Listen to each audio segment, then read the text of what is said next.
Welcome. We will be starting in just a few minutes to give more people an opportunity to join.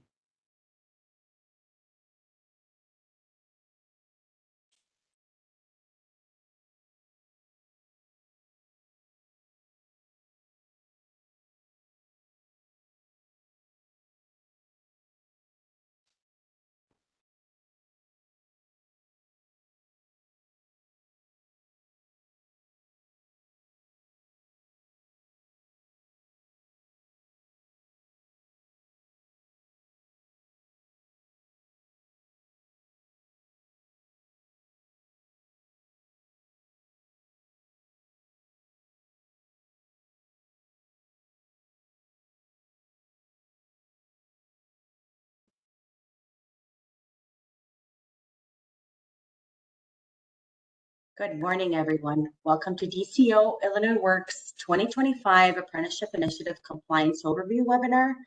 My name is Maria Perez, and I'm the Apprenticeship Initiative Senior Program Manager. And with me today is Blake Young that will be presenting with me today. Thank you for your time out of your busy schedule to join us. Over the next almost 2 hours, we are going to provide an overview of the Illinois Works program, review compliance expectations, and demonstrate how to use the required forms for compliance documentation. The target audience for this program are individuals executing state-appropriated capital projects, including contractors, other organizations that represent or support contractors and subcontractors.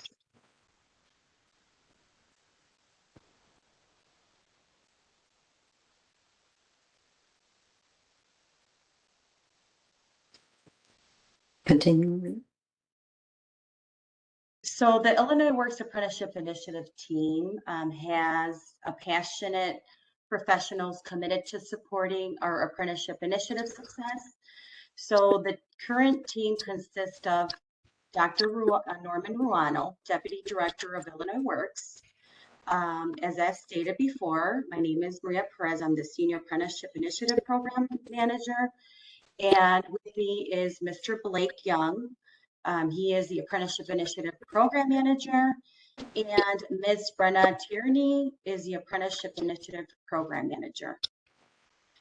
So there is a team assigned for each program within Illinois Works for the pre-apprenticeship program, another for the bid credit program, and lastly for the career services, which connects Illinois Works graduates to opportunities. So for the course description, Illinois Works was created as a result of Governor Pritzker's historic $45 billion capital plan, also known as Rebuild Illinois, and his commitment to expanding equity in the Illinois construction workforce. This exciting initiative will create opportunities for Illinois businesses, communities, and families. So today we will be providing an overview of Illinois Works, an innovative workforce model that is used, and its 3 unique programs, and this relevant to you with a focus of the apprenticeship initiative. So you will receive the information you need to adhere to compliance guidelines and expectations. If you're already familiar with the program, we will highlight changes due to the 2023 legislation HB 2300, which updated the Illinois Works Jobs Program Act. And we will discuss how those changes impact you. So the course objectives, the Department of Commerce and Economic Opportunity, Illinois Works program offers an innovative workforce model, including the Apprenticeship Initiative program. Contractors are required to be in compliance with the program.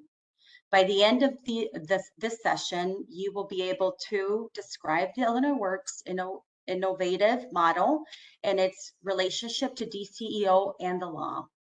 Identify changes to the apprenticeship initiative resulting from the 2023 legislation. Accurately complete the paperwork and avoid common errors. Comply with expectations and stay within the compliance guidelines. The recording, please note that this session is being recorded and will be made available for review on the Apprenticeship Initiative Partner Guide. Please allow approximately 3 to 5 business days for this webinar to be posted on the site, on our website. The link to this website is available in the chat.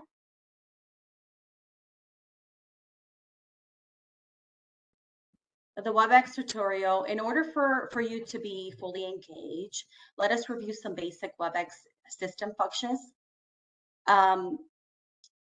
So mute and unmute yourself, stop or start video, raise your hand, look to see if participants are raising their hand. We will go ahead and whatever you post on our chat, one of our facilitators will ask the question. Emojis and chat and the groups. That is the WebEx tutorial to help facilitate the best experience. Please keep your line muted to help manage potential interruptions during the training. The lines can be unmuted during questions and answer sessions or group discussions.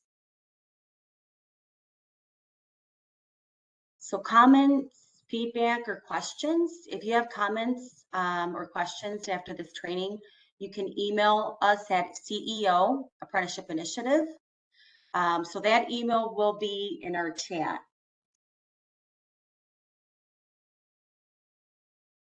We will try to respond. So we'll try to respond to your, many of your comments and questions as possible within our allotted time frame. Any questions before we proceed to the next section? If so, please feel free to unmute your line or post your questions in the chat. No questions are in chat, Maria. Okay, so moving along. Section 2, the Illinois Works overview.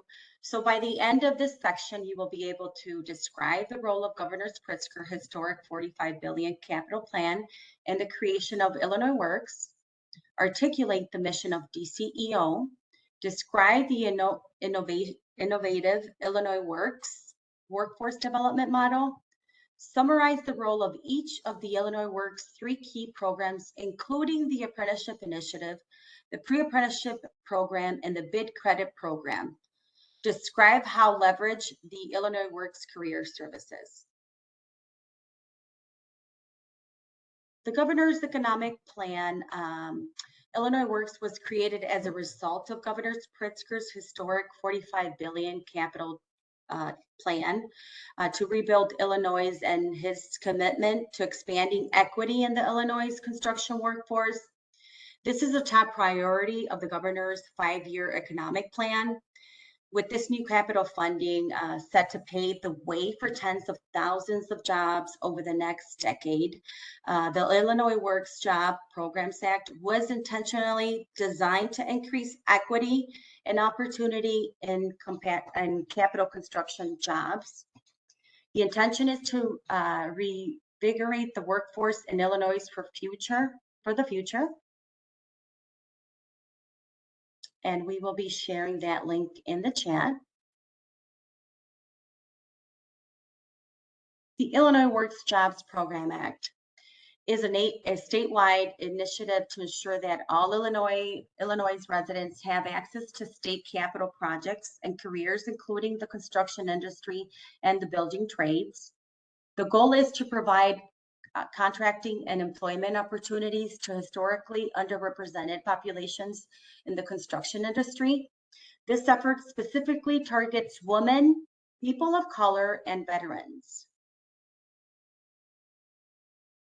The Department of Commerce and Economic Opportunity Works is housed in the Department of Commerce and Economic Opportunity, DCEO. The Department of Commerce and Economic Opportunities mission is to support and maintain a climate that enables a strong economy for customers, including taxpayers, businesses, workers, and communities. You can access information about DCEO and Illinois Works through the DCEO website. The link for the DCEO About Us webpage is available for you in the chat. We will be sharing that link in our chat.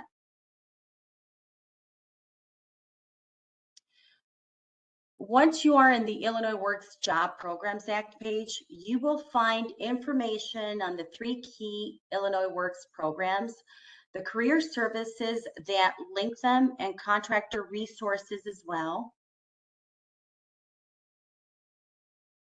And you will see the link in the chat. On the left side menu, you can select Illinois Works Contractors Resources, and that's in the same left-hand side of the website.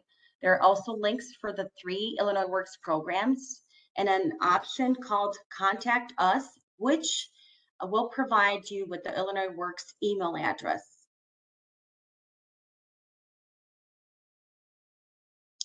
Once you are in the Illinois Works Contractor Resources page, you can find information on how the Illinois Works programs benefit contractors and links to websites for all the Illinois Works programs designed specifically for contractors. And we will be sharing that link in the chat as well. So let us know. So let us now talk about Illinois Works. Illinois Works is a unique and innovative workforce development model that creates job demand, talent pipeline, incentives to hire and retain. Typically, workforce development models have 1 or perhaps even 2 of the 3 key components. Any one or combination of 2 would substantially impact the workforce. Illinois Works encompasses all 3 of these key programs to create a comprehensive response to workforce development at all levels. So Illinois Works is one of a kind initiative and is a unique position to make a substantial difference here in Illinois. The DCEO Office of Illinois Works, with the support and partnership of communities, building trades, and the construction industry, delivers the key programs that address the creation of the three components: the Illinois Works Apprenticeship Initiative, the Illinois Works Pre-Apprenticeship Program, and the Illinois Works Bid Credit Program. An expansion of apprenticeship opportunities with not only helped boost employment and wages for many Illinois residents, will also yield significant benefits for economic at large, since the construction sector is projected to grow 12% in the next 10 years. Investments in job training in the construction industry can result in significant long-term economic impact for the state, totaling $1.2 billion for every dollar invested in construction job training. Illinois obtains $11 in social and economic return. The first DCO Office of Illinois Works key program is the Illinois Works Apprenticeship Initiative. This program will be the primary focus of today's session. The Apprenticeship Initiative creates job demand, opening doors of opportunity into the construction industry and the building trades. It applies to public works projects with an estimate cost of $500,000 or more, including capital grants, loans, and direct capital contracts and awards.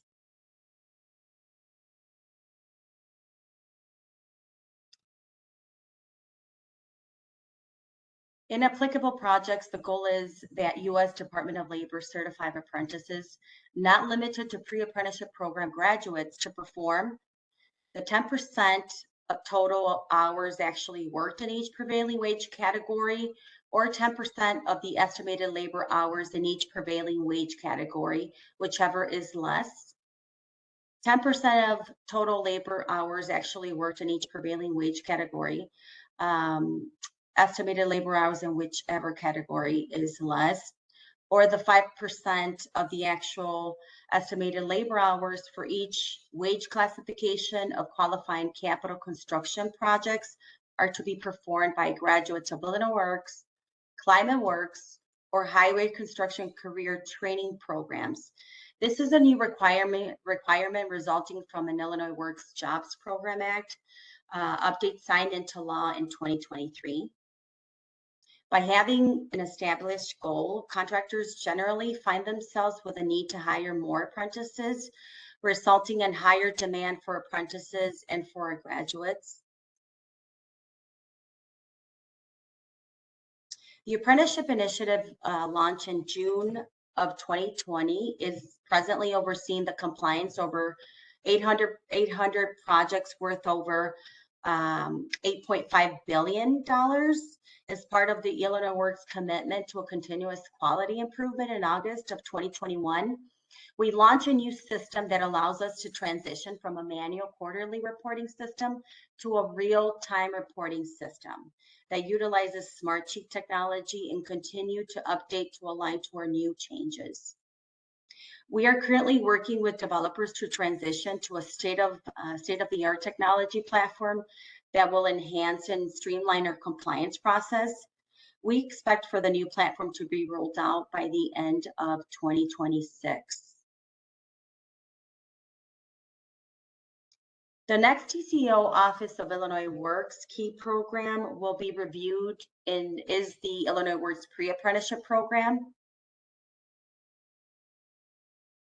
The Illinois Works Apprenticeship Initiative creates the demand for jobs, and the Illinois Works Pre-Apprenticeship Program creates the pipeline of candidates to help respond to that demand.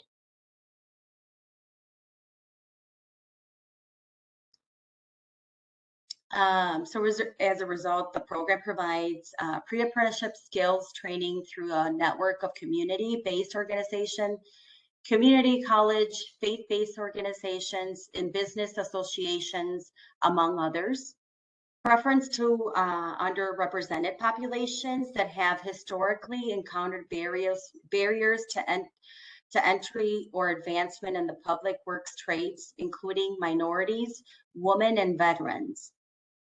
Free tuition and a stipend to participants who attend the program, a comprehensive array of supportive services delivered to help address systemic barriers which prevent underrepresented populations from entering the construction industry. Generous funding at an average of $11,000 per participant. Illinois Works has a $25 million annual appropriation to our fund to fund our grantees.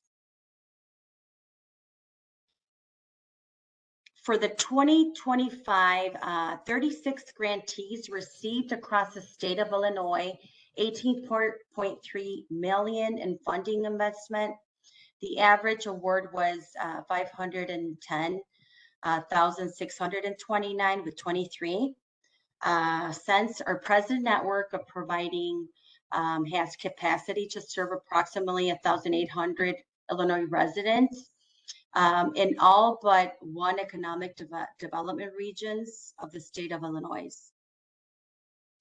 Our goal with the year's NOFL is to grow our provider network to 40 to 45 providers covering the whole state of Illinois with capacity to serve 2,000 Illinois residents, which is the maximum capacity we plan to operate with into the future.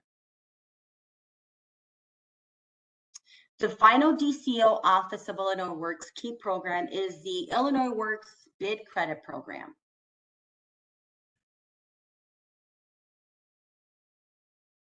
The Illinois Works initiatives creates the demand for jobs. The Illinois Works pre-apprenticeship creates the pipeline of diverse candidates to help respond to that demand.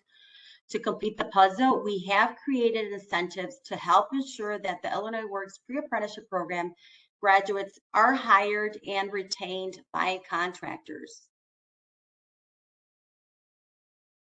The Illinois Works Bid Credit Program incentives contractors to hire and retain a diverse pool of candidates. It allows contractors and subcontractors to earn bid credits by employing apprentices who have completed the Illinois Works pre-apprenticeship program.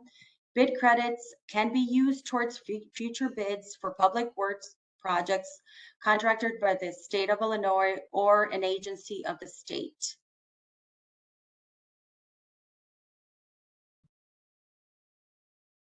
The Illinois Works Bid Credit Program allows contractors and subcontractors to earn bid credits for use towards future bids for public works products contracted by the state or agency of the state.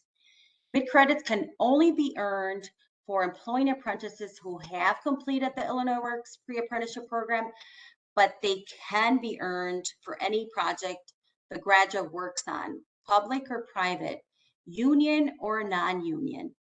Bid credit and earnings rate for all prevailing wage construction trades is updated annually by DCEO. Contractors and subcontractors can hire as many Illinois Works graduates as they want, and there is no maximum to the amount of bid credits they can earn. DCO administers the Illinois Works Bid Credit Bank to track all bid credits transactions. Bid credits can be pulled between multiple contractors and or subcontractors for a single capital fund project, but there will be a maximum allowed bid credit amount for each project based on the estimated project cost. Graduates will be bid credit eligible for up to 6 years from the date they are accepted into the DO registered apprenticeship program or until they become a journey person.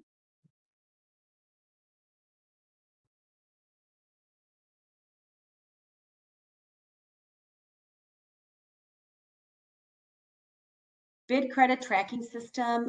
The state-of-the-art platform was developed to track a contractor's bid credits through the Illinois Works Bid Credit Bank. This platform also allows the tracking of the pre-apprenticeship program graduates contractors hire in order to earn bid credits. Lastly, the career services team is the glue that holds all of the pieces of the Illinois Works puzzle together. So where do you find Illinois Works graduates? The Illinois Works Career Services team can help you identify qualified Illinois Works pre-apprenticeship program graduates to address your needs.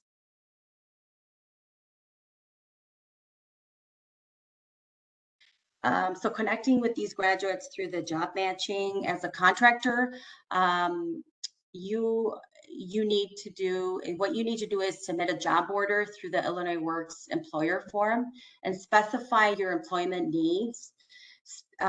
Specifications may include, but not limited to, availability to work in a particular locations, certifications, trades interests, qualifications. Our career services team works hard to ensure a seamless and efficient job matching process.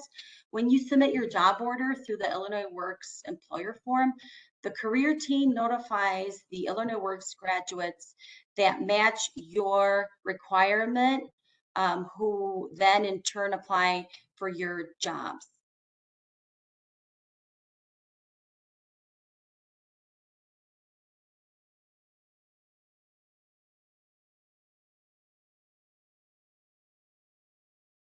Our career team has the Illinois Works job order form is being provided to you through the chat.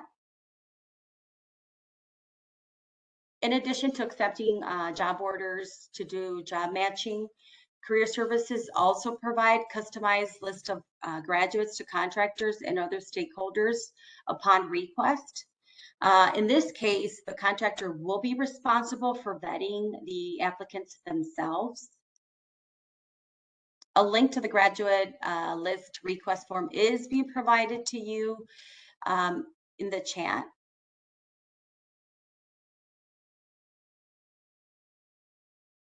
So the pre-apprenticeship program graduates, as of July of 2025, Illinois Works pre-apprenticeship programs have graduated over 3,000 participants located through the state of Illinois. Hundreds of these graduates are still looking for an opportunity to start a career in construction and the trades. These graduates are trained, ready, willing, and able to begin working on job sites across the state of Illinois.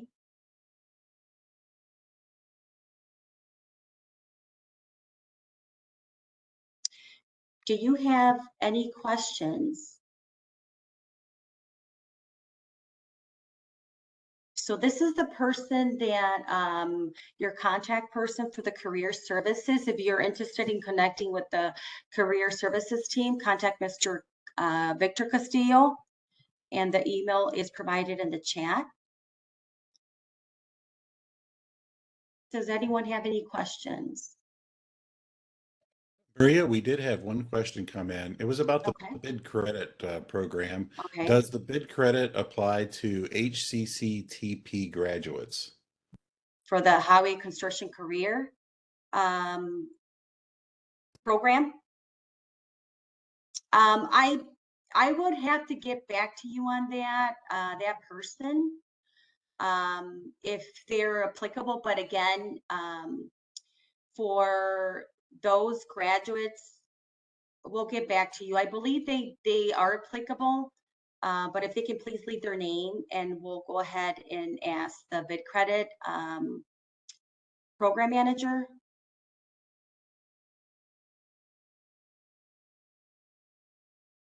That was all the questions, Maria. Okay, great. So the Illinois Works program goals with your partnership When we achieve our goals, we will have provided the construction industry with a consistent skilled workforce for generations to come, provided eligible apprentices with the skills for success in lifelong job security, promoted construction as a viable job industry for women and minority communities, provided a career pathway for residents in disadvantaged communities, created new partnership between state agencies, community organizations, and contractors. That is what we have, how all our programs align with each other. Any other questions?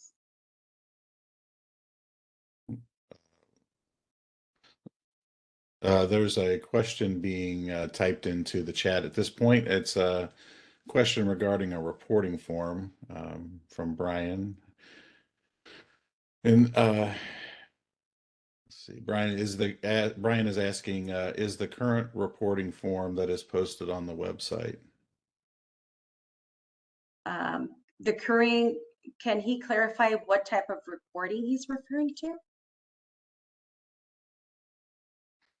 Brian, if you could type that into chat, and we'll come back to you. But he's asking, is the one they should continue to use, and I'm not sure. Yep. So, Brian, if you would give us some more detail on which type of reporting. We also have a question from Anissa. Will we have access to the PowerPoint? And Anissa, I can answer that. The question is yes. This is being recorded and will be shared. The link to the partner guide was shared earlier, and I'll repost that where you'll be able to find it. All right, Brian hasn't typed any more information at this point. We'll come back to that. Oh, wait, Okay. just came in. At one point, there was a new form floating around that had additional columns that show the % of apprentices that have gone through the training program. Then the form reverted back. Okay, so we will go over though, he's referring to the Apprenticeship Initiative compliance forms. Everything that we have posted on our website are the most updated versions. So we will go over those updated compliance forms in our next section. Okay.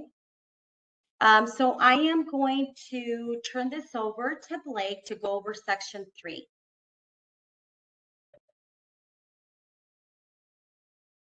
Good morning, everyone.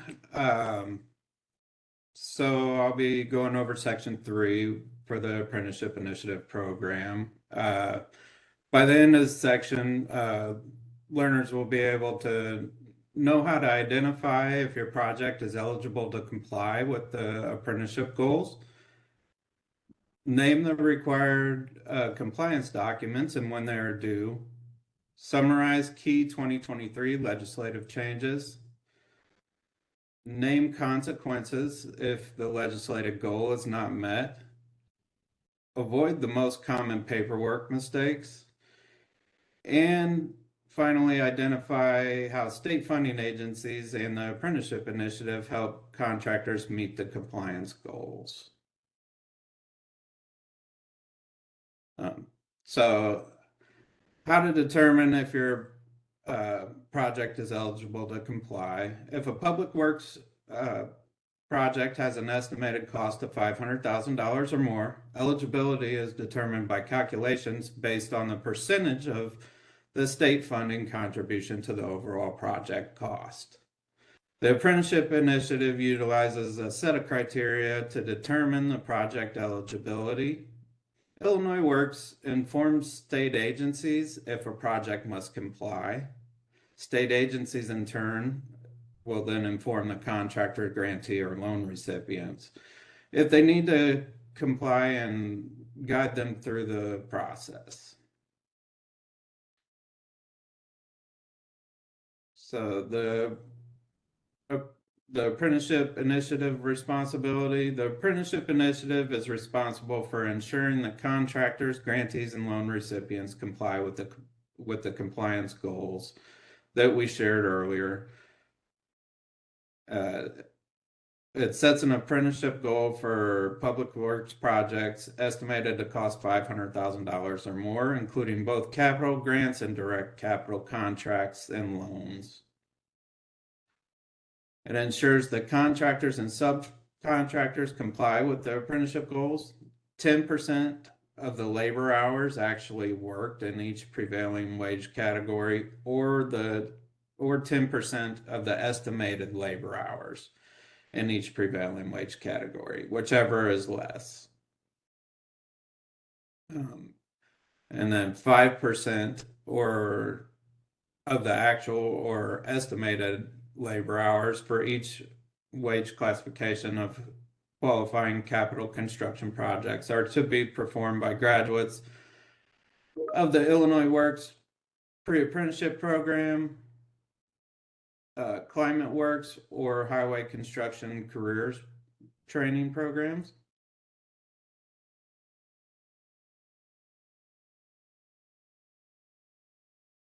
So to review the 2023 legislative changes, in case you've already been interacting with the apprenticeship initiative, I'd like to review the 2023 legislative changes.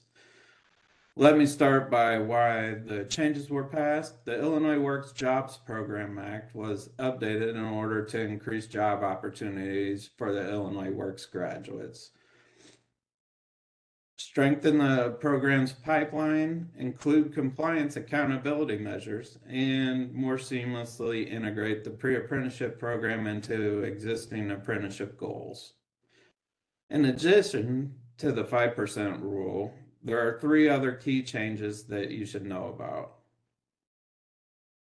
The law now provides additional waiver eligibility for the aforementioned legislative change in the event there is insufficient graduates from the Illinois Works pre-apprenticeship program to meet the goal. The legislation also adds accountability provisions for noncompliance, and it updated the compliance certification once a project has ended to include all possible options. Before, a contractor, grantee, or loan recipient could only indicate that they had complied with the 10% apprenticeship initiative goal or had received a waiver. Now they can also certify that they did not comply with the 10% goal. A link to the 2023 legislation is now being placed in the chat in case you would like to review it.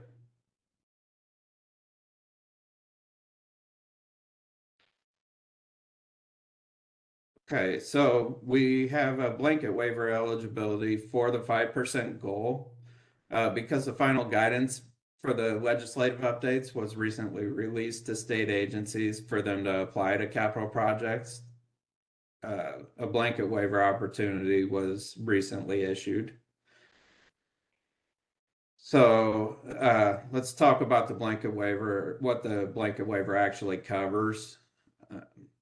It covers the 5% hiring requirement, which is the part where contractors need to bring on graduates from the 3 pre-apprenticeship programs. Who counts towards the 5% goal? There are 3 programs that we're talking about here. The pre-apprenticeship program by Illinois Works, and then the Illinois Climate Works program, and the Highway Construction Careers Training program. It's important to note that the overall 10% goal remains the same, even if you're granted the blanket waiver. So your project's still expected to meet the broader 10% goal. The blanket waiver timeline. So here's what the blanket waiver applies to. It applies to all contracts, grants, loans, and executed projects that were through bidding and letting on or after July 28, 2023. And it did not include the new legal language. Then those projects would comply for the blanket waiver. This includes projects that were already in the pipeline within the July 28, 2023 timeframe. So what's the timeline here? The blanket waiver period runs from July 28th, 2023 through December 31st, 2025. State agencies should ensure all projects fall within the time frame to be eligible. One important note is this blanket waiver can only be requested by the state agency. So contractors, grantees, or loan recipients cannot request a blanket waiver themselves. That'll be up to the state agencies that are handling your compliance. What do state agencies need to do? State agencies are required to submit a blanket waiver request form directly to the Apprenticeship Initiative team.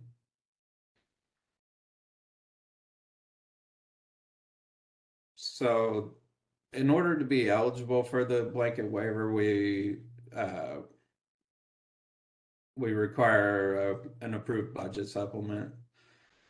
So the state agency must have reported the project and submitted an approved budget supplement to the Office of Illinois Works following the established compliance workflows assigned to each state agency. So that's important to note whenever submitting the blanket waiver. So how is compliance ensured? The first thing to know about the compliance process is that you'll be working directly with the state agency that is funding your project. Your state agency can help you with everything from determining project eligibility to understanding how to fulfill the compliance requirements and complete compliance documentation. We will also go over today how to complete the forms, but please note that for any follow-up needed, you need to contact your state agency representative directly. Illinois Works supports state agencies so they can in turn support you. Now, moving on to the compliance process, this slide shows the process that is used to ensure compliance. It will also indicate to you the forms that you need to complete. The first step is the submission of the project to the Office of Illinois Works. Once the state agency determined project eligibility, namely those public works projects with an estimated cost of $500,000 or more, including capital grants, loans, and direct capital contracts and awards. Eligibility is determined by the state agency who provides your contract, grant, or loan information. After they've determined that the project is eligible, the state agency will ask the contractor to submit a budget supplement, which captures all the trades or prevailing wage classifications and hours for each of them. You'll complete the budget supplement and submit it to the state agency who requested it. The state agency submits the budget supplement within 90 days of the execution of the contract, grant, or loan to Illinois Works. And we recognize that the projects change, and that's not a problem at all. But it's important to know that you will need to inform the state agency of any changes, specifically the start or end dates of the project and the cost of your project. That's what we typically see. They will submit once you inform them, they will submit to Illinois Works an update request form to officially inform us of the changes to the project. And then you will also need to complete the periodic reports every quarter and submit them to your state agency. So this is essentially like a progress report. Contractors fill it out to let us know what trades are working on that project that quarter and their progress towards meeting the overall apprenticeship goals So basically, if your project lasts, construction lasts a year, we anticipate that you would be submitting for periodic reports. So the next form that can be requested, we hope that you don't need to use it, but in the event that you do, is the waiver reduction request. You as a contractor would fill out if you made a good faith effort to comply with the law and you're unable to meet the 10% or 5% apprenticeship goal. You would need to submit a waiver reduction request as soon as you know you may need it, but no later than 90 days after the project end date. It's also important to note, in order for us to evaluate the waiver request, we need a budget supplement online or approved before that waiver can be submitted. So coming back to the compliance process, in order to have a project be certified as compliant, the contractor, grantee, or loan recipient completes a compliance certification form, and it submits it to the state agency when the project ends. The certification is a closeout process that allows us to track the actual project hours. The form you complete provides us with a picture of all the trades that worked on the project and whether the project met the apprenticeship goals. The state agency forwards the compliance certification form to Illinois Works, and we will evaluate it from start to finish and determine if the project was compliant. Your state agency will notify you of your final compliance status once they receive the final compliance determination from Illinois Works. If you were found to be non-compliant, your state agency will submit a non-compliant action plan to Illinois Works within 30 days of the compliance determination, and will inform you of the consequences for non-compliance. We'll talk about that more in a bit.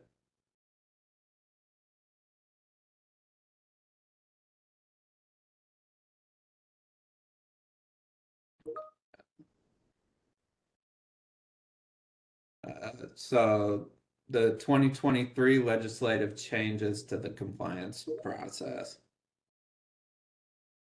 Let us now look at the 2023 legislative changes affected how let us look how the 2023 legislative changes affected the compliance process.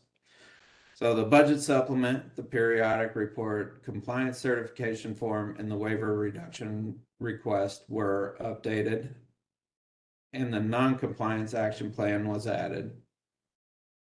I'm pointing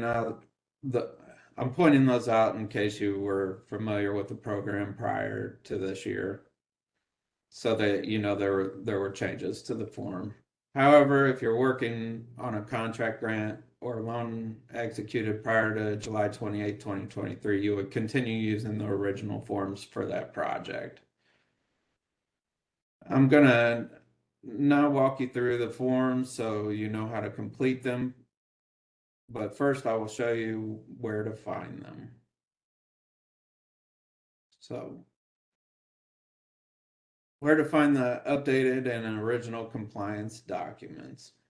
For all updated and original program documents are available on the Apprenticeship Initiative website. All contracts, grants, or loans executed on or after July 28, 2023 use the following documents: updated budget supplement, updated periodic report, updated waiver reduction request, updated certification of compliance, non-compliance action plan. That will be for state agency use only, though.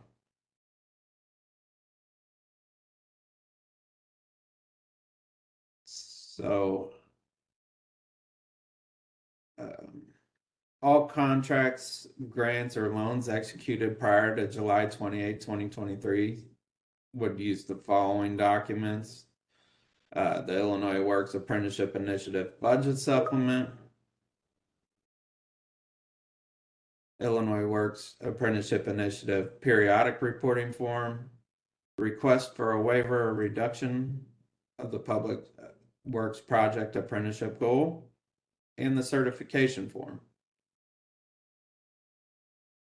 The link to the Apprenticeship Initiative webpage is being placed in the chat, and this is where you can find all the forms that were just discussed. So now we're going to be talking about the changes to each of the updated forms. The first one will be the budget supplement. This form captures all the trades that are working on your project and estimated hours for each trade. You'll see on page 1 that you should complete this form as soon as 1, the estimated total project costs are known, and 2, the prevailing wage classifications and estimated hours are known. Keep in mind that the state agency must submit this budget supplement to Illinois Works within 90 days of the project execution. You'll note that all fields that can be completed are shaded in a light blue. Please complete all shaded fields. You will need this information regarding your grant. You will need information regarding your grant, contract, or loan in order to complete this form. And do not forget to check the box indicating whether the state funding or non-state funding on sections A and B of the Uniform Capital Grant Budget template totals $500,000 or more.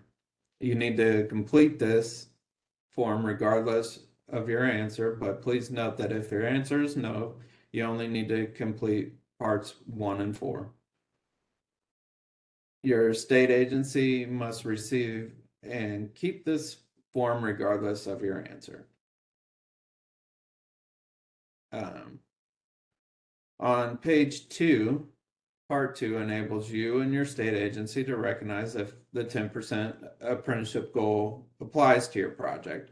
You will respond to either question 1 or 2, depending on whether you estimate your project to receive more or less than $500,000 in appropriated capital funds.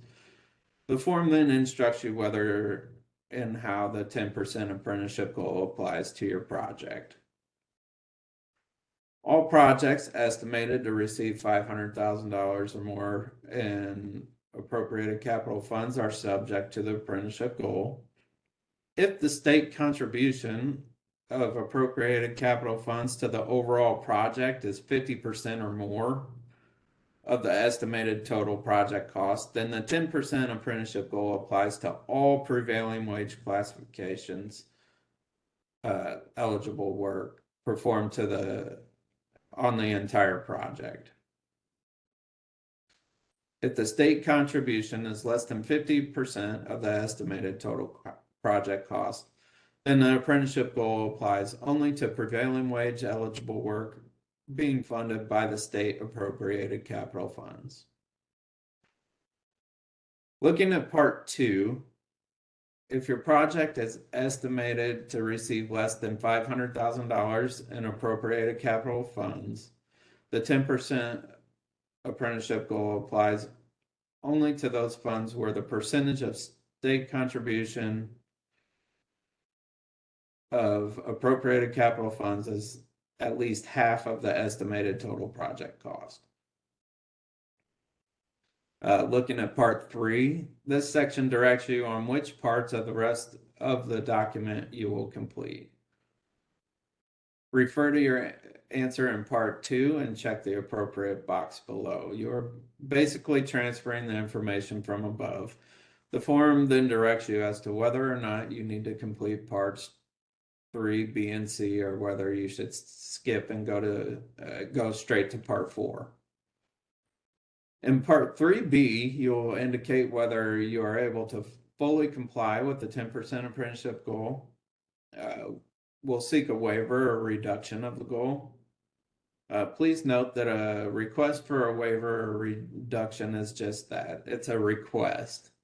And that you must meet certain criteria to go through certain actions before such a request can be granted. I'll talk more about that when we discuss the request for waiver or reduction form. If you've completed a budget supplement form before, you will notice the highlighted text on page 3 is new. The instruction is related to the updated apprenticeship goal, where half of the 10% goal for each prevailing wage classification is performed by graduates of Illinois Works, Climate Works, or the Highway Construction Careers Training programs. Indicate in which county or counties you are doing the work as indicated in your grant contract or loan documents, and the prevailing wage classification chart. On each line, you will list each prevailing wage classification that you will be using in your project and the estimated total hours for that classification.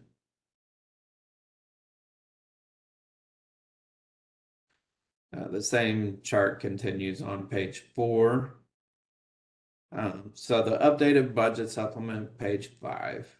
The last thing you will do is complete the certification on page 5, which is part 4. Make sure the form is signed before you send it to your state agency. DCO accepts valid electronic signatures. Make sure that you send a copy of all pages, including the signed certification page, to your state agency in one document, not just the signature page alone. As mentioned earlier, the state agency determines if the apprenticeship goal applies to the grant, and if so, we'll forward the budget supplement to our office. If not, they will maintain a copy of this form in its file. A link to the budget supplement is now being placed in the chat.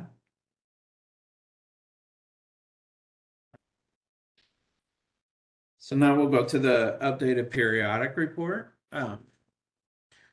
You're required to report progress to your state agency on your applicable apprenticeship goal quarterly. This form enables you to do so. Again, please complete all shaded boxes.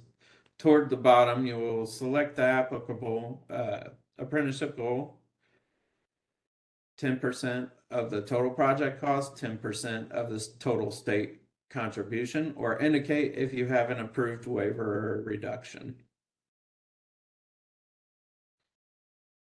If you have an approved reduction, on page 2, list each prevailing wage classification that is reduced with the reduced percentage for each.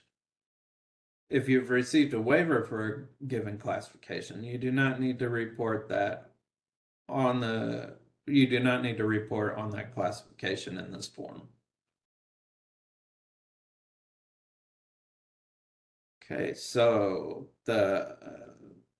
on pages 3 to 4 on the periodic report, the chart 1 on page 3 through 4 is where you list apprentices who fulfill the requirement that half of the 10% apprenticeship goal for each prevailing wage, or for each wage classification, is completed by graduates of one of the 3 Illinois Works pre-apprenticeship programs.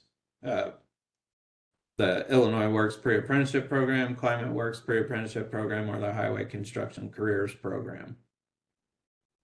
This is a new chart. It's a change from the original form. From the legislative changes. To complete the chart by listing, you complete the chart by listing information for each one of the apprentices working on your project. Fill out one row in the chart for each apprentice who graduated from one of the 3 state of Illinois pre-apprenticeship programs. For each apprentice, list the prevailing wage classification, the name of the pre-apprenticeship program they graduated from. It must be from one of the 3 listed. Name of the apprentice who graduated from the pre-apprenticeship program, the last 4 digits of the apprentice's social security number, and or the ID that was issued by the pre-apprenticeship program. We prefer the last 4 digits of the social security number, but at the very minimum, the graduate ID is required.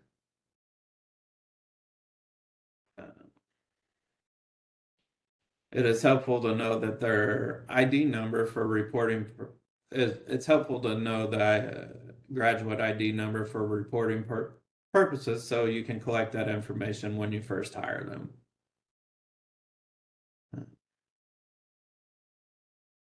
So moving on to page 5 and 6 of the periodic report, there is another chart, part 2A, that starts on page 5 through 6.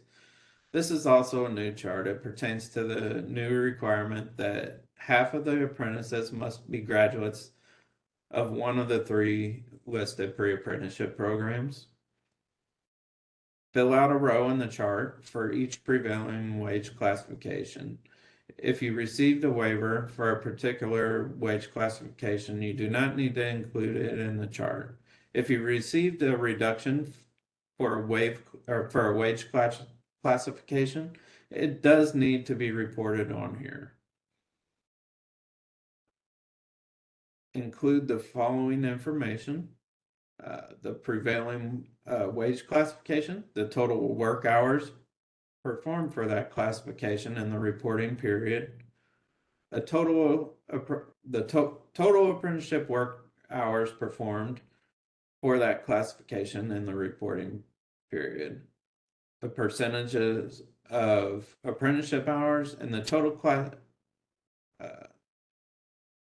for the classification in the reporting period that were performed by apprentices who are graduates of Illinois Works, Climate Works, or the Highway Construction Careers programs.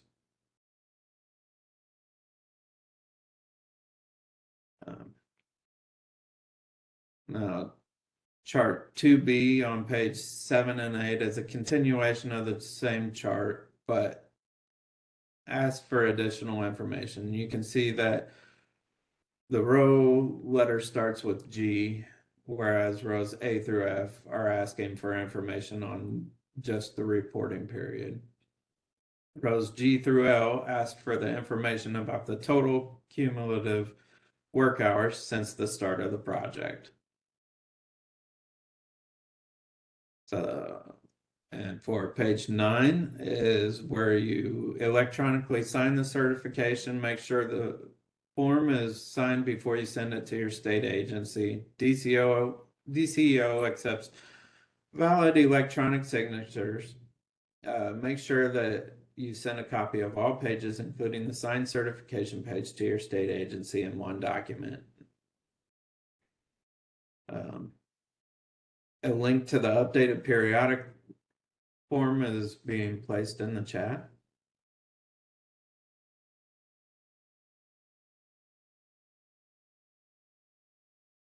All right, so now we'll be going to the waiver reduction request form.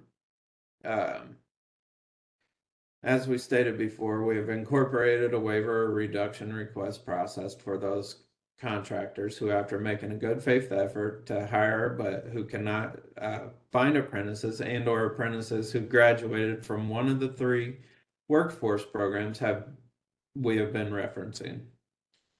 If you wish to make this request, you will submit it to your state agency, who will then submit it and make their recommendation to Illinois Works for final evaluation. Please keep in mind that we cannot consider a waiver reduction request before approving the budget supplement we discussed earlier. Once again, complete all shaded boxes. For the project information, enter information from the state contract grant or loan agreement if it has been executed. If it has not been executed, enter the information from your application materials. Also, please submit a copy of your agreement if executed or application if not.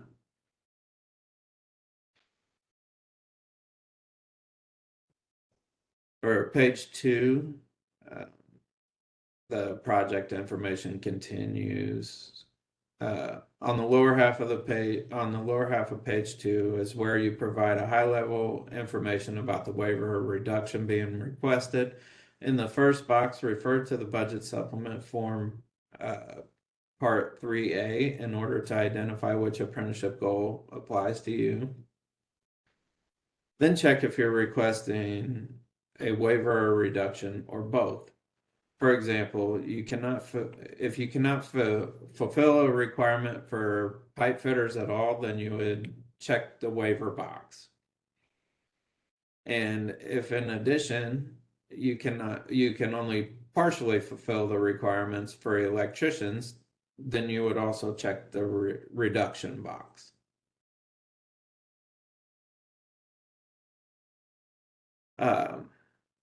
So next, specify the basis for request.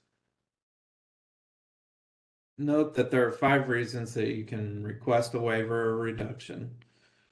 And so the 5 criterion are: insufficient apprentices available, the reasonable and necessary requirements of the contract or grant do not allow the goal to be met. There is a disproportionately high ratio of material cost to labor hours, which makes the goal infeasible.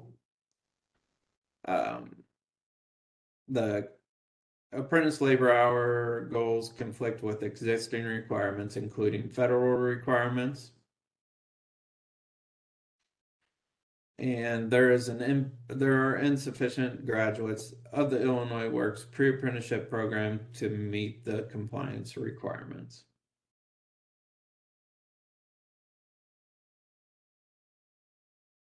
A link to the updated waiver reduction request is being placed in the chat now. I would like to also insert, this is Maria Perez again.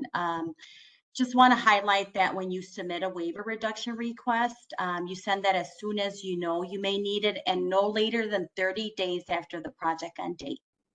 Thank you. Thanks, Maria.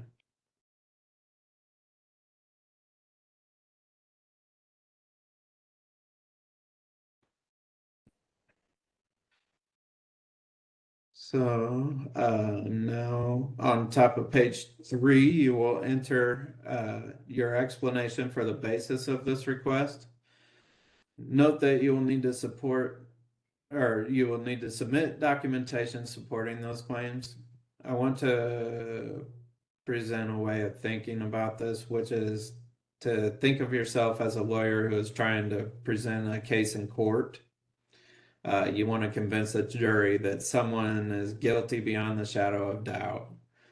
What evidence do you need to present that will convince that jury? That is the level of evidence that you will need to provide us.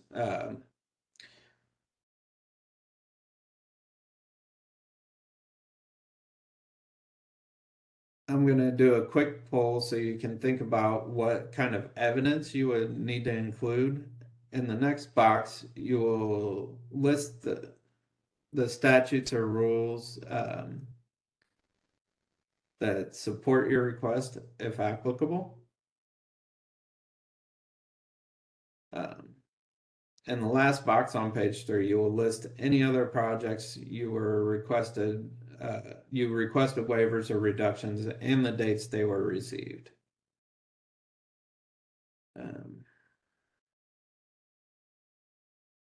On page 4 or 5, you will provide numerical details about your goal waiver or reduction request. You will complete the chart on either page 4 or page 5, depending on which apprenticeship goal applies to you. For projects for which the 10% apprenticeship goal applies to all prevailing wage eligible work performed on the entire project, complete page 4. For projects which the 10% apprenticeship goal applies to all prevailing wage eligible work performed on on the work being funded by the state appropriated capital funds. Complete page 5. On page 6, you certify the request form, and just as a reminder, this page needs to be signed by your executive director or equivalent in order to be a complete request.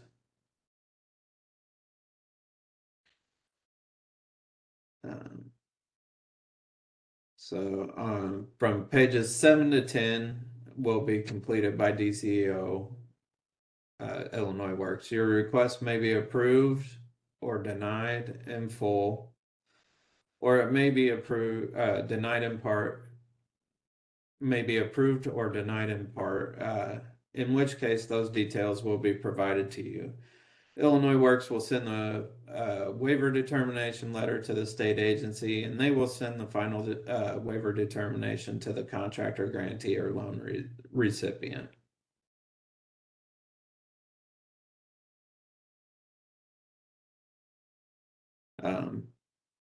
You may also receive not a determination, but a request for additional information or a recommendation for a public hearing. Illinois Works will process the waivers as they are received. And a link to the updated waiver reduction of the public's of the waiver request is being placed in the chat now. So for the criteria for the waiver, to submit a waiver indicating that you are unable to meet the apprenticeship compliance goals as a contractor, you will need to provide evidence that you first looked at, that you first looked for an appropriate candidate, for example, that you approached a union hall and or the Illinois Works Career Services team. There are 5 criteria that you can choose from to submit a waiver, which I shared with you guys earlier. The insufficient apprentices are available. The reasonable and necessary requirements of the contract or grant do not allow the goal to be met. There's a disproportionately high ratio of material costs to labor hours that makes meeting the goal infeasible. Apprenticeship labor hours goals conflict with existing requirements, including federal requirements in connection with public work. And then finally, insufficient graduates of the Illinois Works pre-apprenticeship program are available to meet the compliance requirements. I shared with you earlier about career services. If the reason for applying for the waiver is that you cannot identify sufficient apprentices, you must attempt to find them through the Illinois Works Career Center prior to applying for the waiver.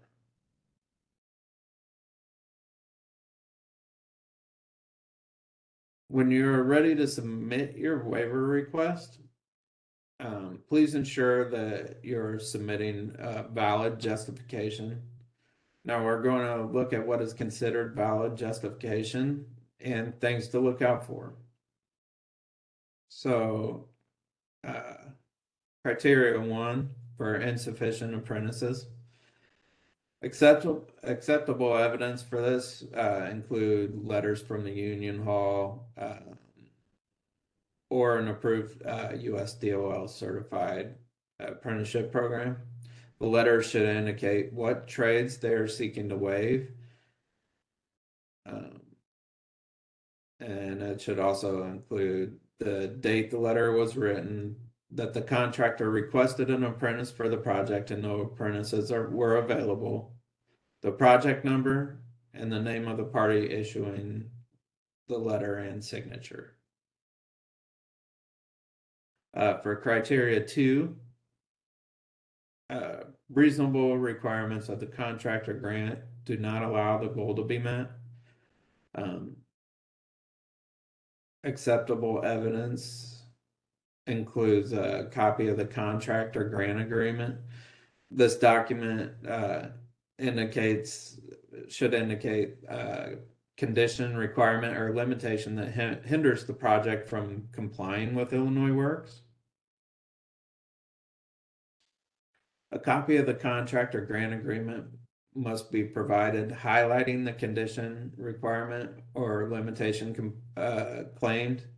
So basically, I mean, these contracts are very long, and so we just ask whenever you submit those, just highlight the portion of the contract which would be the limitation of why you are requesting the waiver. And then so for criterion 3, the disproportionately high ratio of material costs to labor hours makes meeting the goal unfeasible. The grantee, loan recipient, or contractor is responsible for supplying proof of the disproportionately high ratio of material cost. So acceptable evidence could include proof of an estimate or receipt showing the disproportionately high ratio of material costs from the construction supplier. Criteria 4, the goal conflicts with existing requirements, including federal requirements in connection with public work. Acceptable evidence is any agreements, contracts, or federal requirements. This may include, but not limited to, agreements or contracts that show the identified conflict, a copy of the federal requirements, and an explanation for how it connects to the public works project in question. So for the new criteria 5, we have insufficient graduates of the Illinois Works pre-apprenticeship program are available to meet the compliance requirements. Acceptable evidence includes a letter or email from the Illinois Works Career Services team, a letter from a DOL registered apprenticeship program or hiring hall, or a letter from the contractor.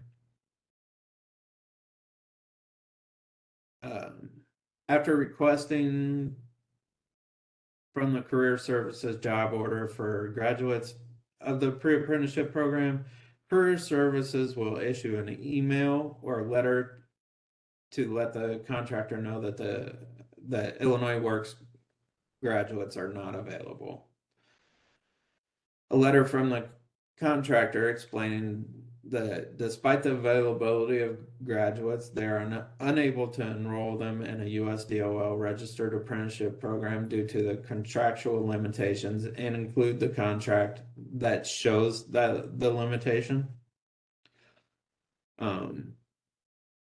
Or a letter from a USDOL apprenticeship program or hiring hall indicating that they do not have apprentices who graduated from Illinois Works who are available for the project. And so now we'll go to the certification on page 1. This form certifies whether the contractor has met the apprenticeship goal requirements of the Illinois Works Jobs Program Act for a given public works project. This form will be completed after the project has ended. On page 1, you'll enter identifying information about your organization and the project. Complete all the shaded boxes, including your applicable apprenticeship goal and information about waivers if granted. If a reduction was approved by DCO, enter the applicable prevailing wage classifications and approved reduced percentages. So moving on to page 2 of the certification. So chart 1 on pages 2 and 3 allows you to report who you hired, who are apprentices from the 3 programs, the Illinois Works, Climate Works, or Highway Construction Careers program. Just like in the periodic report, you'll list the prevailing wage classifications, names, last 4 of their social security numbers, and their career program ID numbers. Page 3 is a continuation of chart 1, just more rows. Page 4 and 5 on chart 2, part A. It allows you to certify information about hours of work performed by both apprentices who graduated from the 3 career programs and who became apprentices via another route. You can see that columns C through F are focused on the graduates of the Illinois Works Pre-Apprenticeship Program, Climate Works, and Highway Construction Careers Program.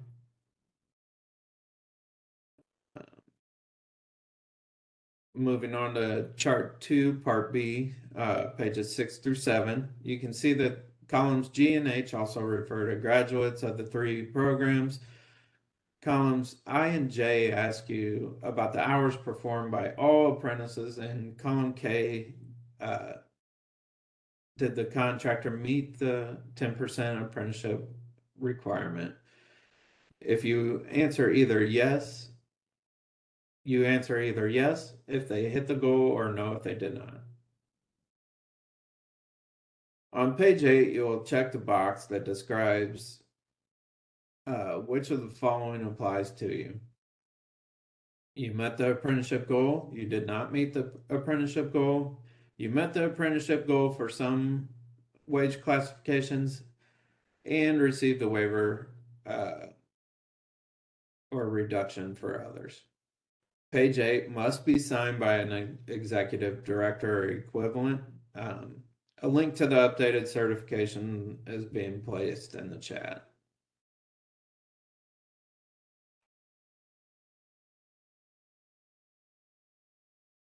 So, all right, so the 2025 program rules updates. The Apprenticeship Initiative program rules were updated by JCAR on May 7th, 2025. The project compliance reporting will now be made available for the public, elected officials, and the government in the governor's office. Project compliance information will be posted on the DCO program website.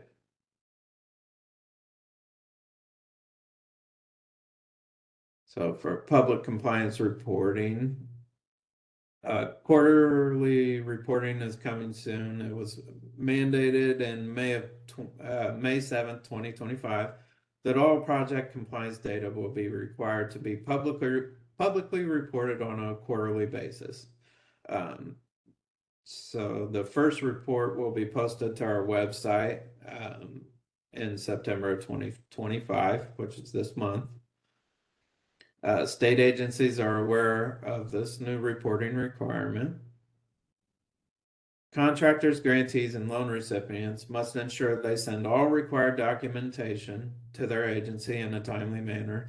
This will allow Illinois Works to effectively determine the compliance of each project.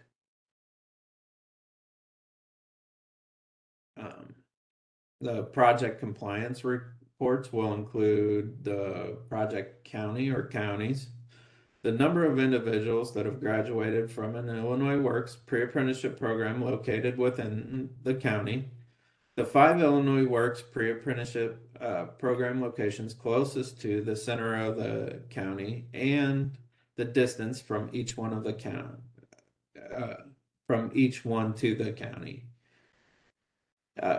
Whether the project met the apprenticeship goal, both the 10% and the 5%, whether the contractor or subcontractor submitted a request for a waiver or reduction for the apprenticeship goal, whether the project was granted a waiver or reduction of the apprenticeship goal. If the contractor requested but was not granted a waiver or reduction, and why the waiver or reduction request was denied. And then finally, if a project was granted a waiver, why it was granted. So what if the legislative goal is not met? Contractors are legally required to hire apprentices according to the requirements of the Illinois Works Jobs Act. Remember, you do have the option to complete a waiver if you made a good faith effort, but were unable to comply. However, if this was not your situation, and if the goal was not met, and or if you have not completed the required forms properly, the state agency is now required to create and submit to Illinois Works a compliance action plan. That may possibly include one or more of the following accountability measures.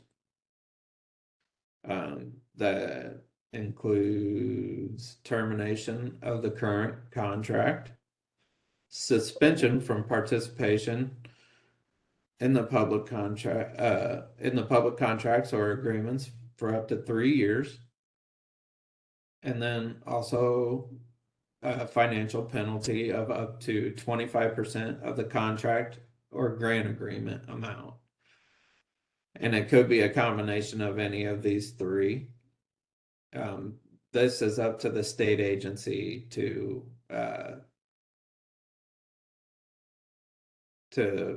determine what the penalty will be. We want you to continue to enjoy a mutually beneficial relationship with the state of Illinois. Please work with your state agency to ensure that you're in compliance and in your reporting so that you can get credit for being in compliance. So to give you a summary of the required compliance forms,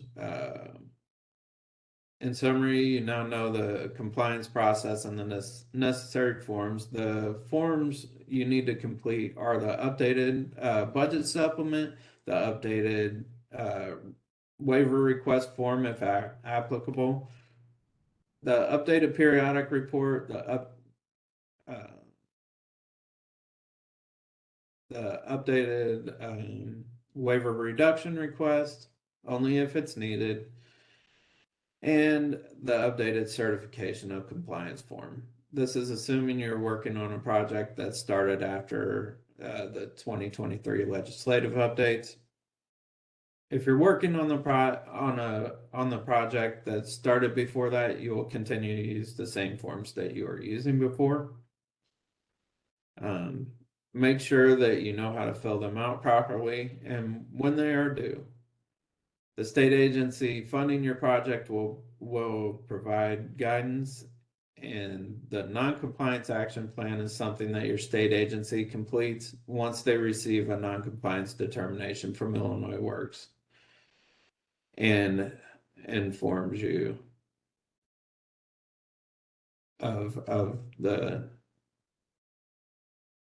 penalties involved with that.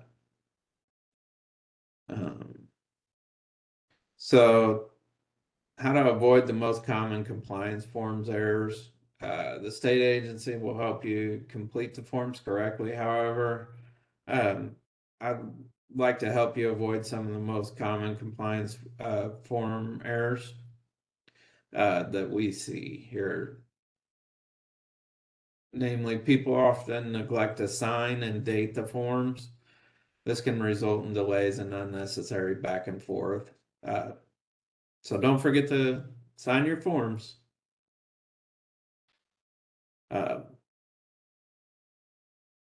What do contractors have to do to meet the apprenticeship goals?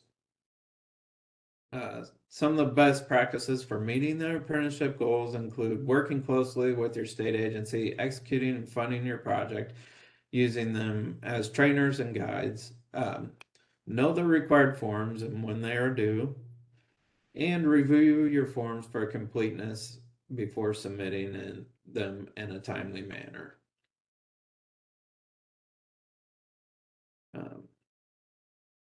How does the Apprenticeship Initiative help contractors meet the apprenticeship goals? The Apprenticeship Initiative acts as a guide to ensure contractors are hiring apprentices to meet the requirements of the Illinois Works Jobs Act.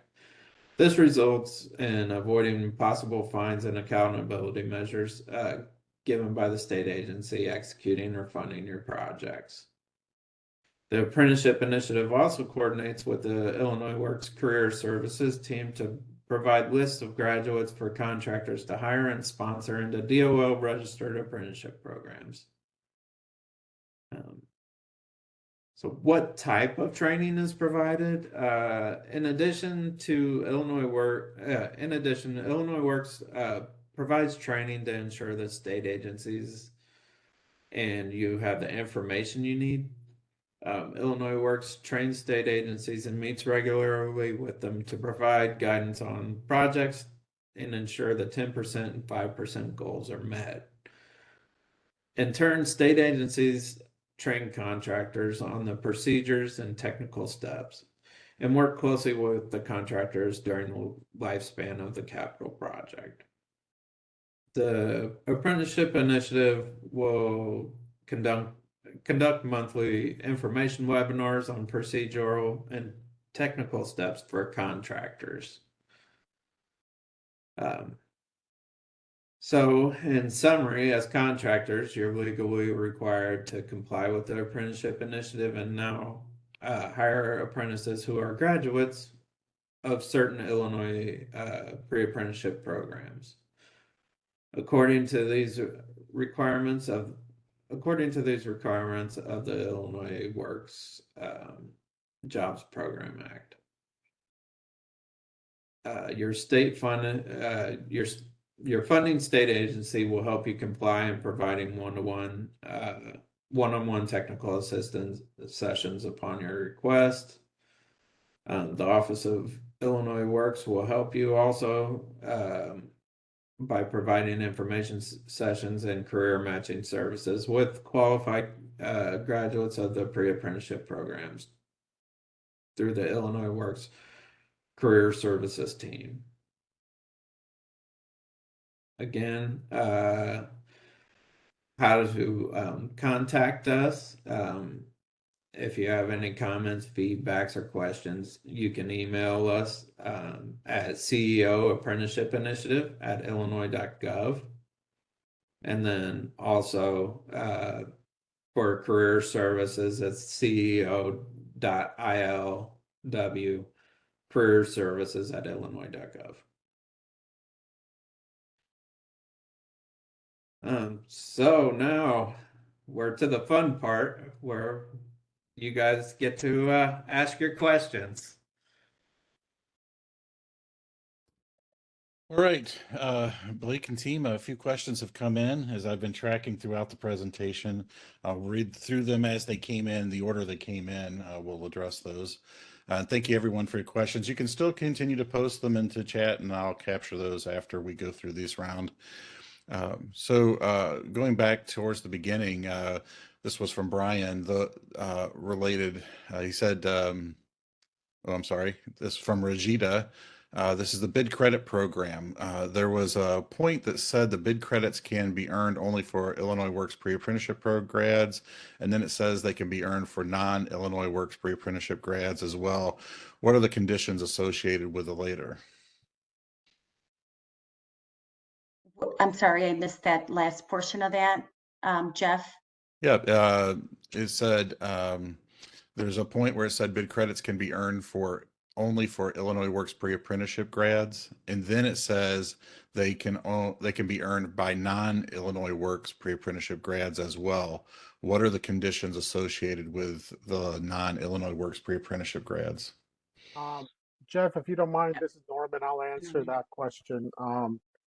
The Illinois Works bid credit only awards bid credits for Illinois Works pre-apprenticeship program graduates. I know there was an earlier question that if graduates of the highway construction program, or there are other pre-apprenticeship programs out there that are state funded, such as Climate Works. As we speak right now, we can only award bid credits for Illinois Works pre-apprenticeship program graduates. Now, those graduates can be employed and earn credits for a contractor through work on public works projects that are state funded or on work on other type of publicly funded projects or on privately funded projects, but they must be Illinois Works pre-apprenticeship program graduates in order for them to be able to generate bid credits for a contractor.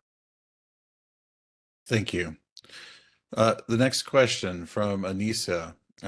In the 2023 change, does the 5% rule apply to all projects, or will we be notified if it applies?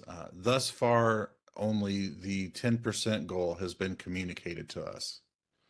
So to answer your question, there is a timeline when the 2023 new rule kicked in. We recommend that you connect with your state agency of how those project timelines look like. And if the state agency feels that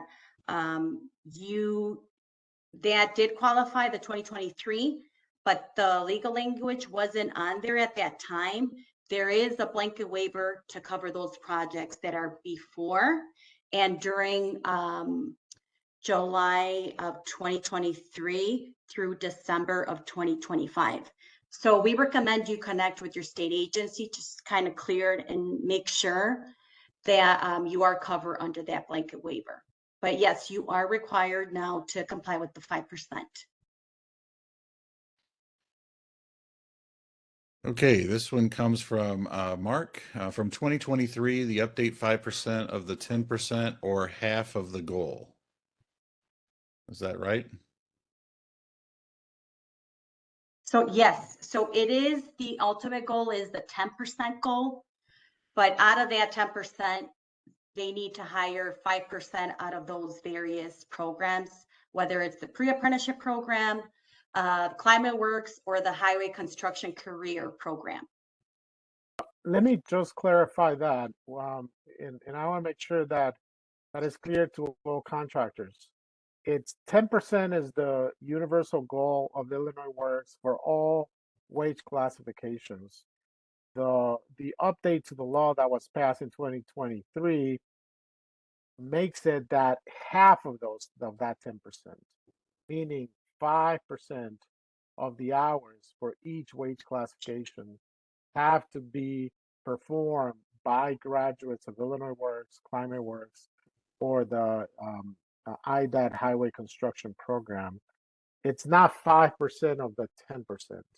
It's 5% of the total hours for the wage classification. Per wage. Thank you. Next one comes from Christy. Who is responsible for tracking these grads, the owner or the contractor?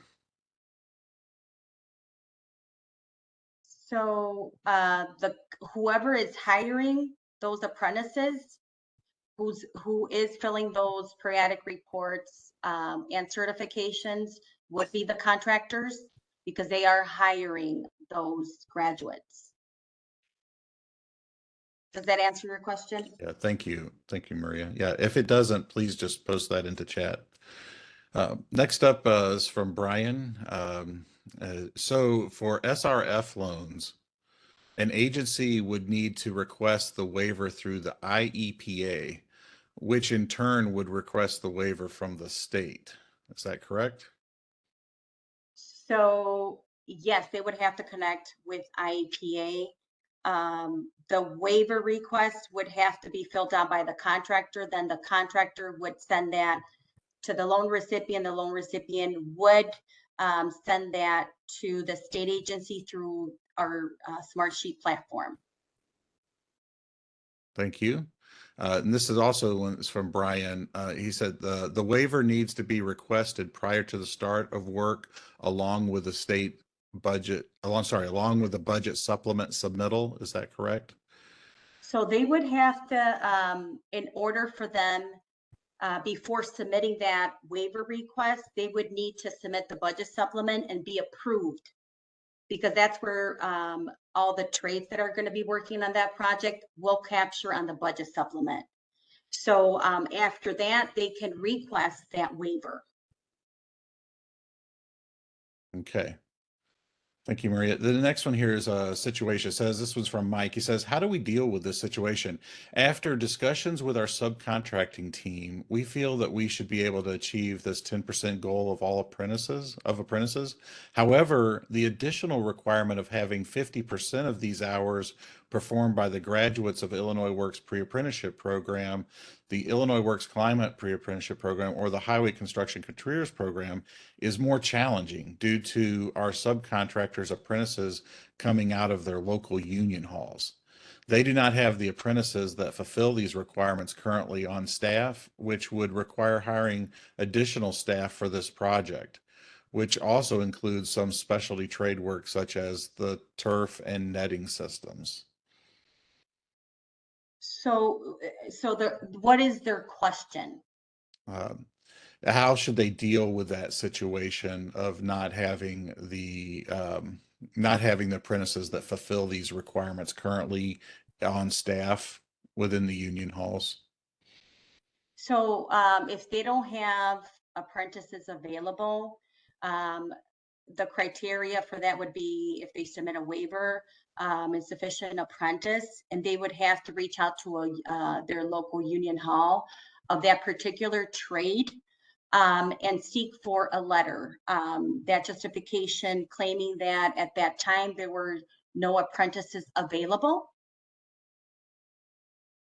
Okay, thank you. And also to clarify, I just want to make sure we understand that the only can submit waiver request are the state agencies. So whoever is funding your project, whatever state agency that may be, they need to submit that waiver request. And then they would review that and make sure everything they have is needed, whatever is needed, they have, and then they will submit to us. I just want to make sure that's clear. Thank you, Maria. This next question comes from Regita. He's talking about the compliance process. The forms mentioned in the slide are all signed by the community. How does the non-compliance affect the community? So the non-compliance would affect possible penalties. In the webinar, we did go through those penalties that the state agency would define those, whether it's termination of the current contract, suspension from future participation, or financial penalties up to 25%, or all of the above. That's something that the state agency would work with their contractor, grantee, or loan recipient to establish that. Thank you. The next question comes from Kim. Again, these are all earlier in the presentation. Does the contractor grant? Jeff, Oh, do you mind before we move on to the next question? I'm not clear about what do we mean about the community?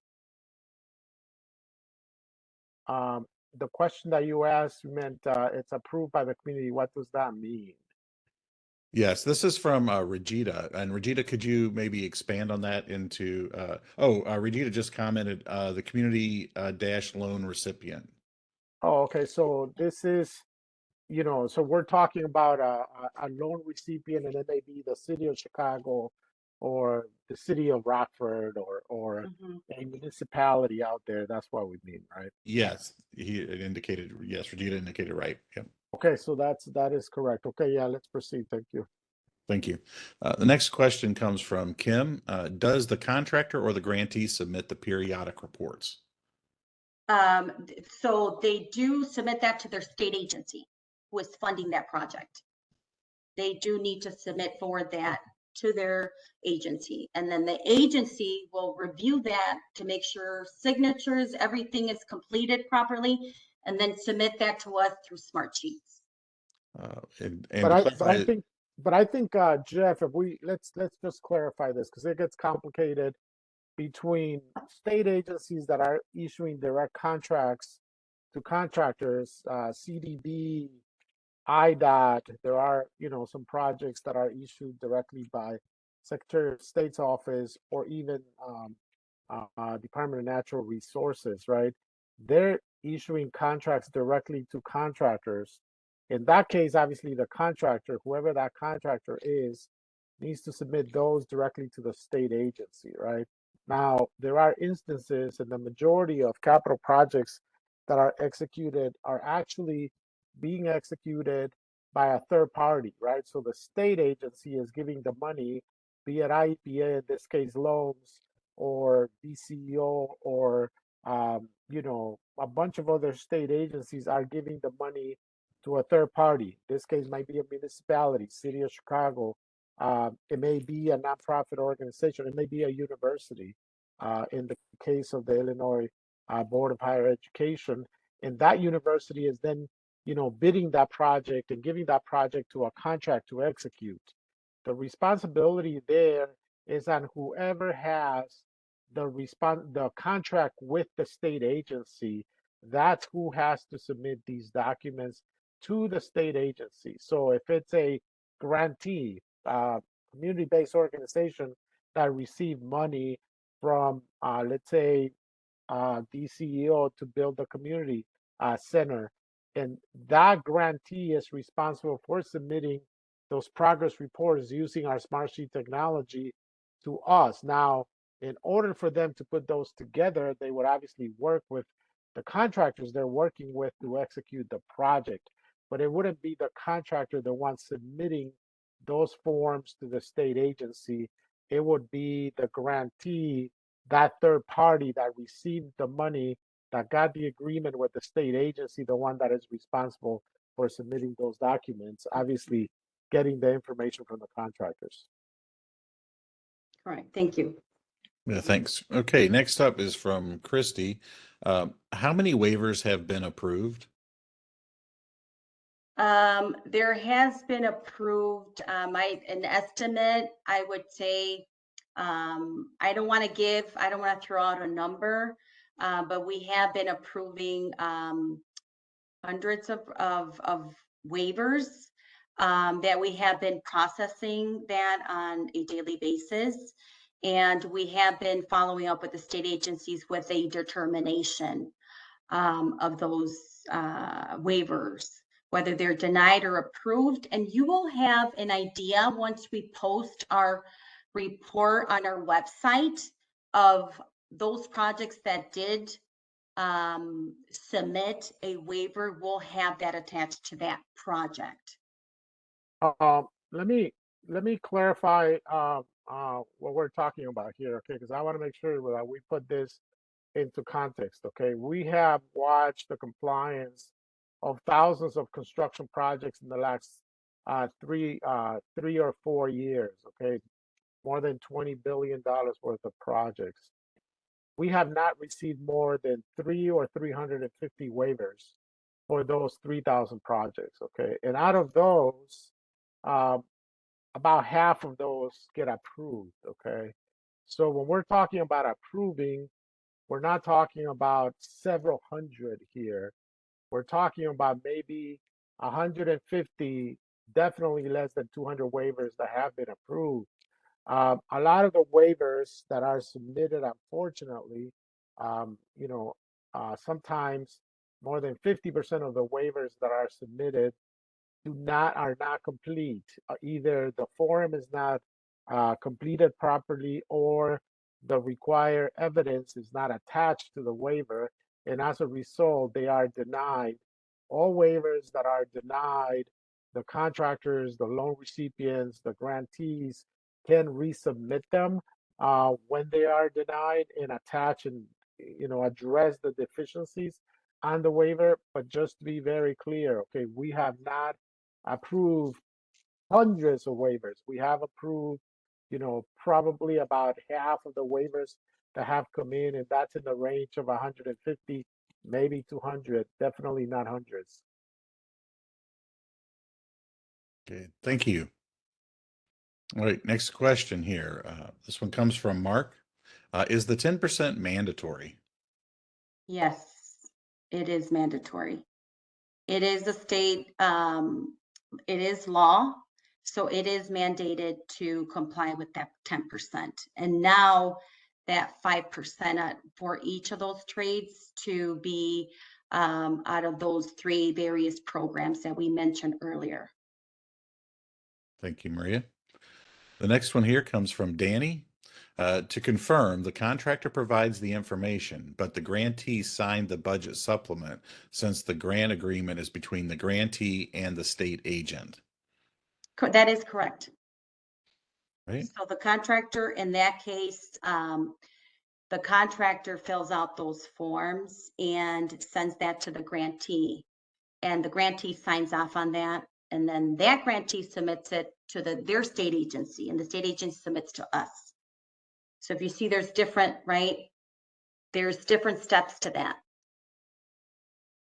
Thank you. All right.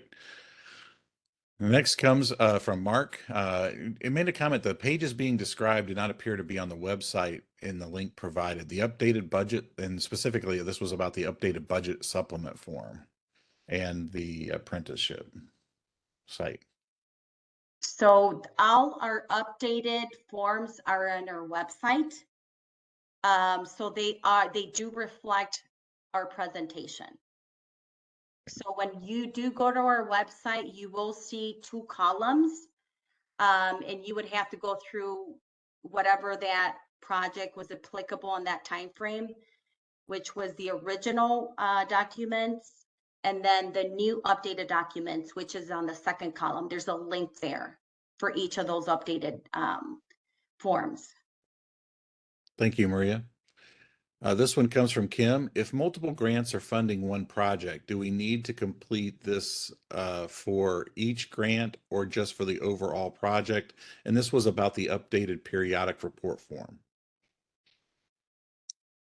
I'm sorry, can you repeat that again? Yep. If multiple grants are funding one project, do we need to complete the updated periodic report form for each grant or just for the overall project?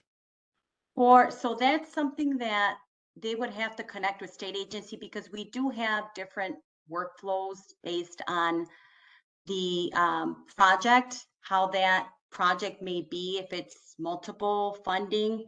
I would stick to connecting with the state agency just to make sure what type of workflow you're following, what type of compliance you're following for that particular project.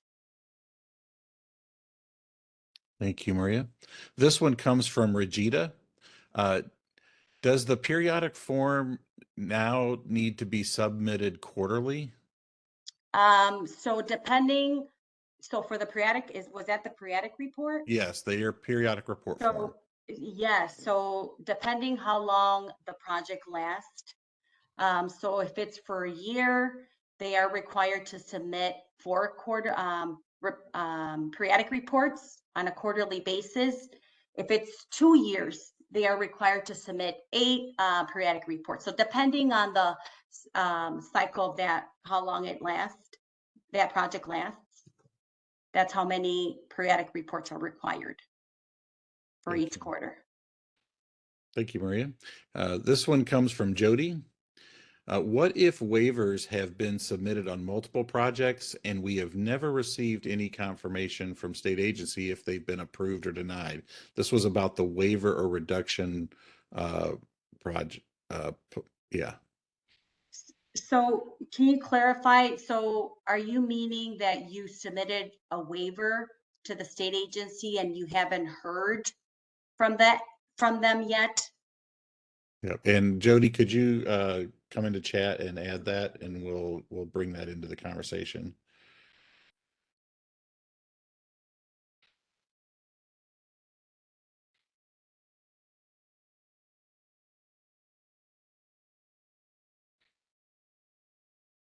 No, I'm not seeing anything here additional, Maria, to give you. Sorry. It's just reading it again. It's what if waivers have been submitted on multiple projects and we have not received any confirmation from the state agency? Yeah.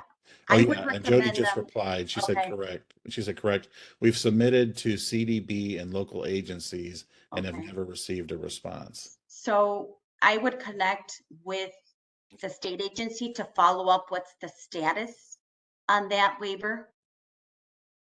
Thank you.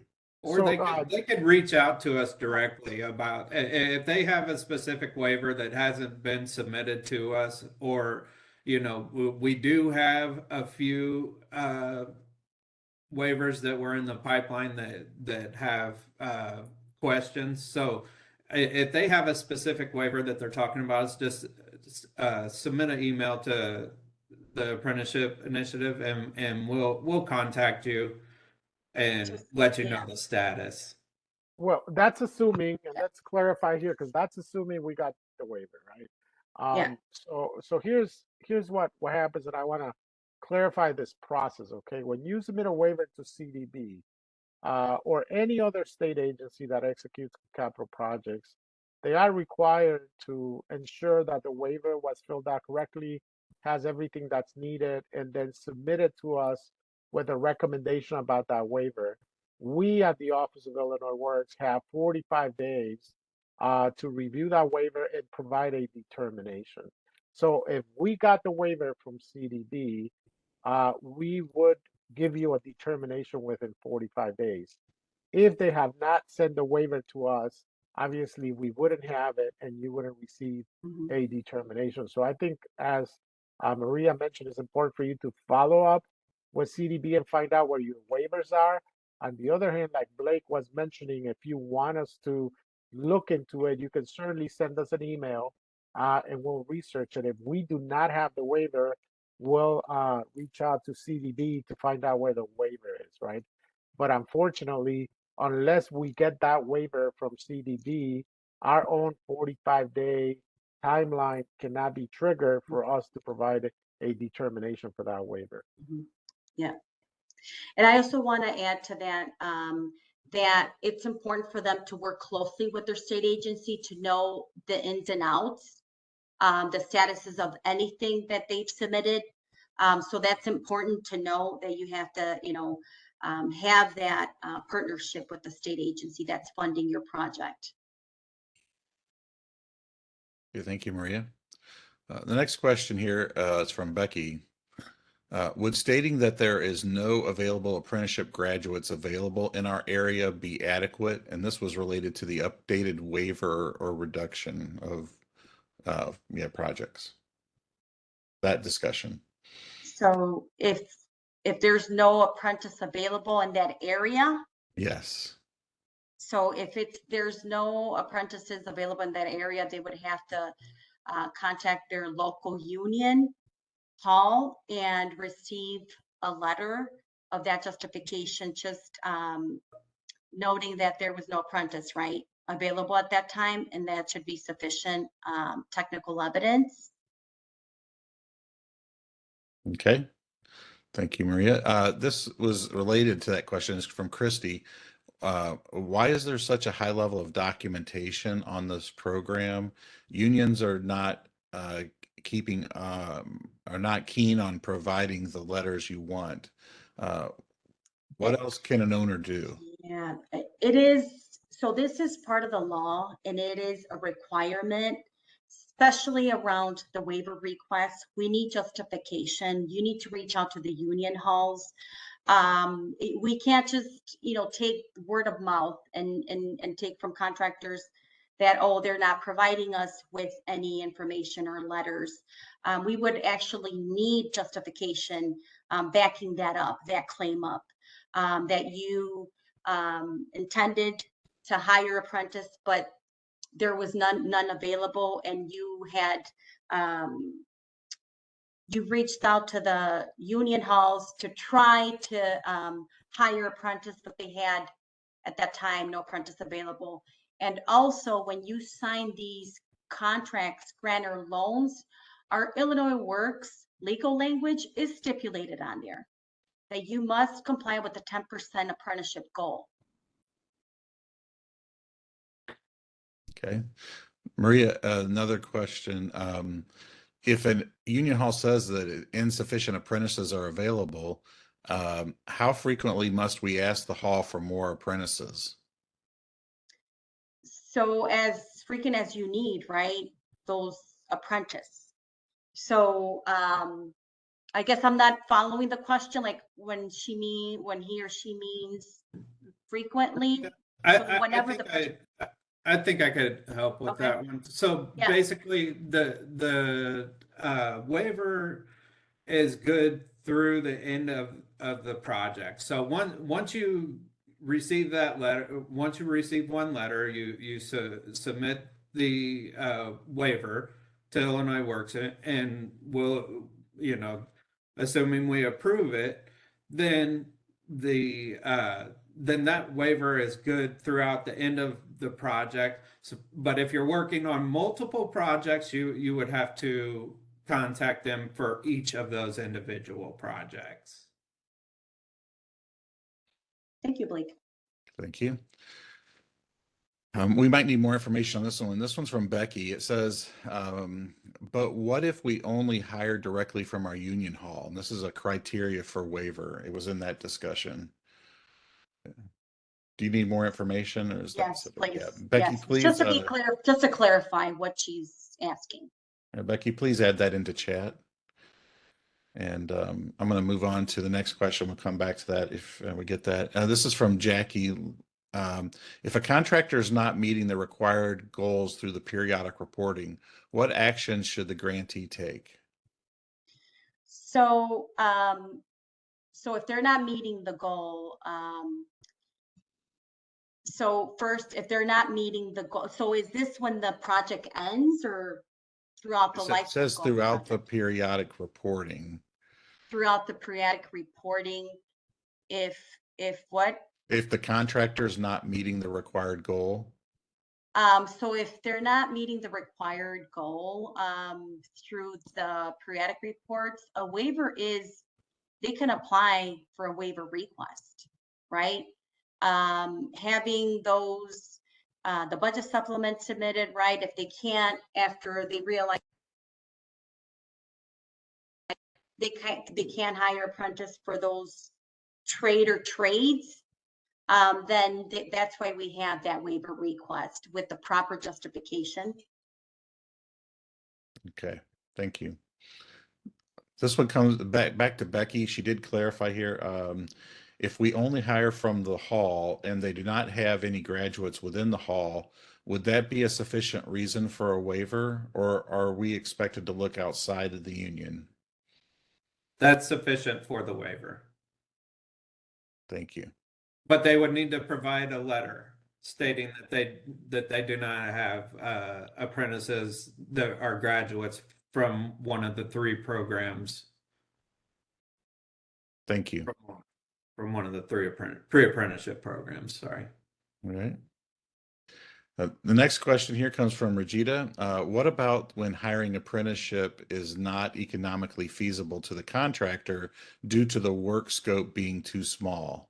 And this is about the criteria waiver. Will they be eligible for a waiver? So for that, they can submit a waiver request and we review it to see what justification, what are they really talking about, right? What is that they can't comply, right? Because it is stipulated on the contracts that they need to comply with Illinois Works, 1. 2, that project is 500,000 or more, right? Out of those 500,000 more, we have a certain set criteria that we have a certain percentage, what they would need to comply with that 10%, whether it's for all the project or only the state contribution. It would really depend on what they're referring to as if they can't meet that goal. What are they? It has to be very specific, especially when you want to apply for a waiver request. We need to know exactly what they're requesting, what's the justification, and that, that attached justification backing up their claim. Okay. Maria, this goes back to the question from Jackie. There was a part 2 I missed. It said, and this is again, if the contractor is not meeting the required goals throughout the periodic reporting, the question is, will action be taken against the grantee for not meeting these goals, as the grantee does not handle the hiring on the projects? So if if the project hasn't closed, right, and they're seeing through the periodic reports that they're not meeting the goal, so they are, they can reach out to their contractor and say, why isn't this meeting, right? They can apply for a waiver request, right? That's how we, that covers that trade that they're trying to comply with, whether it's an electrician or a plumber, and they can't comply. That's why we have accessible the waiver request. That is applicable. So they would have to, the contractor would have to identify where is the need for each trade, and then have that, you're obviously seeing it through periodic reports, right? So there has to be a type of communication with your contractor that why aren't they meeting that 10% goal? And also that they have this waiver request. We hope they don't need it, but if they do need it, right, that's why we have it available. That's how we have that available to kind of close that gap and not meeting those goals. They've tried, but they're just not able to, right? They do have that waiver request available to them. Thank you. The next question here is from Danny. Is there a de minimis on hours to consider? And this is for the criteria for waiver. So like the minimum of how much, I'm not. Hours to consider. Is there a minimum on the hours to consider? Minimum of hours to consider what? Can they clarify that question? Danny, would you be able to come into add to chat some more clarification? That was on your question in the criteria for waiver. Okay. Danny said too small of hours to consider or a waiver needed. Is there too small of hours? So how many hours are we talking about? What do they consider small hours? They're asking, is there a too small of hours on? So there is so we do have, if it's less than 10 hours, then that would be, we do have something in place where if it's really small, let's say that labor is only needed for 1 hour, right? That can be, we have something in place where we can waive that because it falls under that 10-hour minimum threshold. So yes, does that answer? So basically, at the prevailing wage classification, if there's 100 hours, less than 100 hours worked on any prevailing wage classification, then and there's only 10 hours required for the apprenticeship requirement, then that is considered de minimis, and we don't require justification for that. Mm-hmm. But they would still need to note it on the reports, right? On the periodic report, on all those forms. We don't, we can't assume, oh, they're not reporting this because it's less, right? You still need to report it in your compliance forms. Correct. Thank you. Next question here. What if union halls are not providing letters? We have a request form, but they never provide anything when they can't meet the request. Yeah. So you can provide us with those. Who are those contractors? Who are those unions? That to say that they're not providing, who is they? Give us the union hall names, and we can circle back to that because typically it is required. They don't have an apprentice available, right, to require that letter or an email that can also be used, but it has to have coming from an actual union hall. And also union halls aren't going to provide any letters for non-union companies. Okay. That's why we direct, that's why it needs to come from a registered Department of Labor apprenticeship program.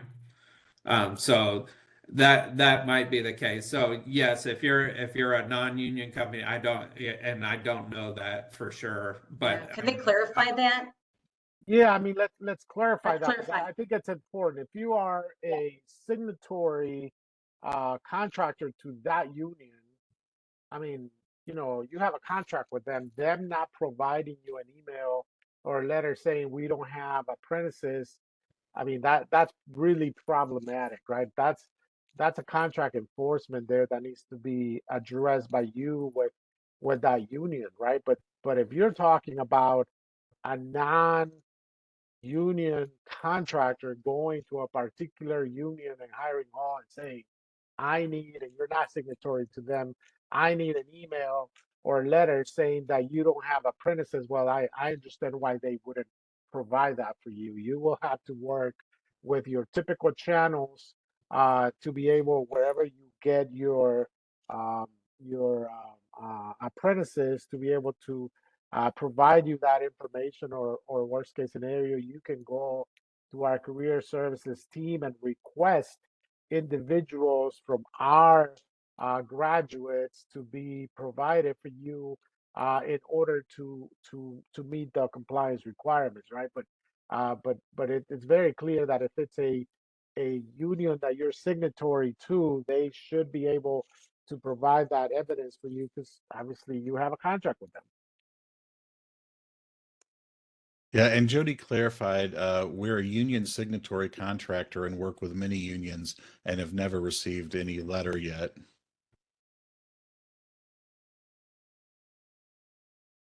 Did Norman answer your question? Yeah, but I mean, at that point, I hear you, but I think that that's a contract enforcement situation with those unions, right? I mean, if you have a contract with them, you go to their hiring hall, they don't have any available apprentices for you to comply. At a minimum, they should be able to provide you an email or letter, right? I mean, we at Illinois Works receive and verify those from all over the state, right? I mean, those are coming on waivers that contractors are submitting for us to grant those. And when we see them from all kinds of hiring halls, Yeah. all kinds of unions throughout the state of Illinois, all the trades, so we know those are being provided, right? So I think it's more an issue of your relationship with that union and ensuring that they understand why that's necessary.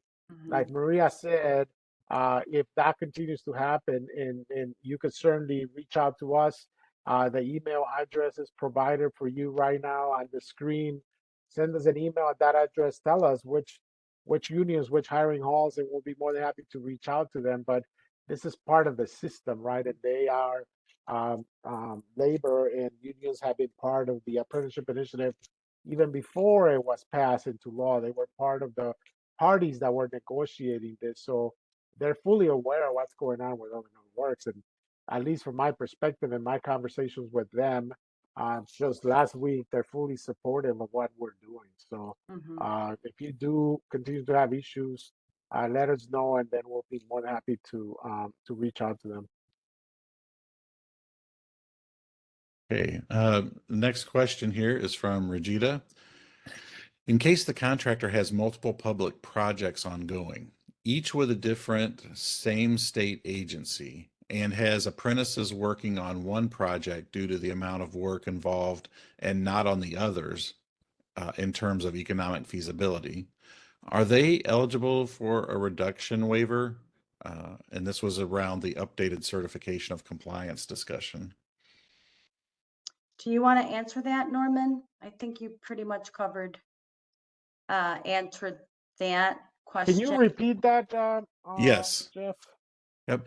In case the contractor has multiple public projects ongoing, each with a different same state agency, and has apprentices working on one project due to the amount of work involved and not on the others, in terms of economic feasibility, are they eligible for a reduction waiver? Yeah, no, unfortunately, they're not. The criteria for when we can grant a waiver is outlined on the waiver document itself. I encourage you to go look at the waiver document. That criteria comes directly from the Illinois Works Jobs Program Act, so there's nothing we can do about it. But the compliance is based on a project. So, you know, when a project is being executed, you have 5 projects. We are looking at the compliance of each of those projects separately. So you not having apprentices for this one because you're using them on the other one does not apply here, because the law requires that you comply for each project separately and individually, right? But I definitely encourage you to look at the criteria on the waiver request form and see what the options are, and that is definitely not one of the options. Thank you, Norman. All right, thank you. Next question here is from Nancy. Is there a list or website to find out which local trades are offering apprenticeship programs?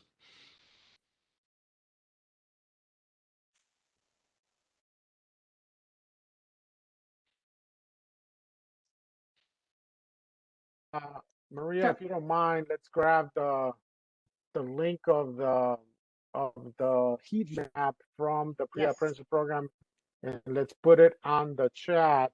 We do have a heat map that we update every year that shows where all our pre-apprenticeship programs are located, but it also shows where all the apprenticeship programs are located in the state of Illinois. So you can take a look at that. There is a legend on top of the map, and you'll be able to see based on your geography what DOL registered apprenticeship programs are located there. I encourage you to use that tool. It's very helpful. And I posted that link to the pre-apprenticeship program. And it's at the very bottom, the heat map Norman was referring to. Okay, this next question is from Melissa. I've provided union agreements highlighting the journeyman to apprentice ratios when we have 1 worker per classification on site. These were all denied. The unions are refusing to provide letters of documentation. What are we to do in these instances? I am so sorry you got cut off, Jeff. Can you repeat that question for me, please? Yeah, I've provided union agreements highlighting the journeyman to apprentice ratios when we have 1 worker per classification on site. These were all denied, and the unions are refusing to provide letters of documentation. What are we to do in these instances? So if that was denied, that waiver, there had to be a reason. There was not sufficient technical evidence, and that's why we denied it. So for that instance, you would connect with your state agency to kind of guide you what type of technical evidence you would need. That you can connect with your state agency, or you can send us that so we can look at that and see why it was denied. So one key thing that I will mention about those cases is that, 2 things. One is, at times we do see a lot of waivers, and we meet every week to review waivers and approve, deny, and issue determination letters on these waivers. And a lot of times you might have sent the technical evidence to the state agency. You made an argument on the waiver, and the argument was such and such, right? Like the one that you just said. And you might have sent the contract to the state agency. If when the waiver came to us, the only thing that you have is an argument, but we did not receive the evidence for that argument, then obviously we would deny it, because the argument may be feasible, but without the evidence, we cannot verify that, okay?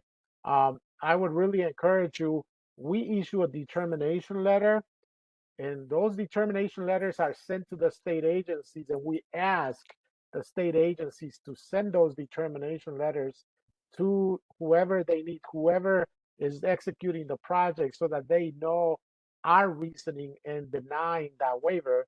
Because if you cure those items, if you address those issues, then you will be able to resubmit the waiver and we would reconsider. But that is typically the challenge, is that you might have sent some evidence to the state agency and we didn't receive it, and as a result, we would deny it. But if that is the case, we would indicate that on the letter, on the determination letter that we're sending back. So if you have not, yeah, thank you, Norman. Like all of these waivers are like Norman was saying, are done on an individual case by case basis, and you might have sent that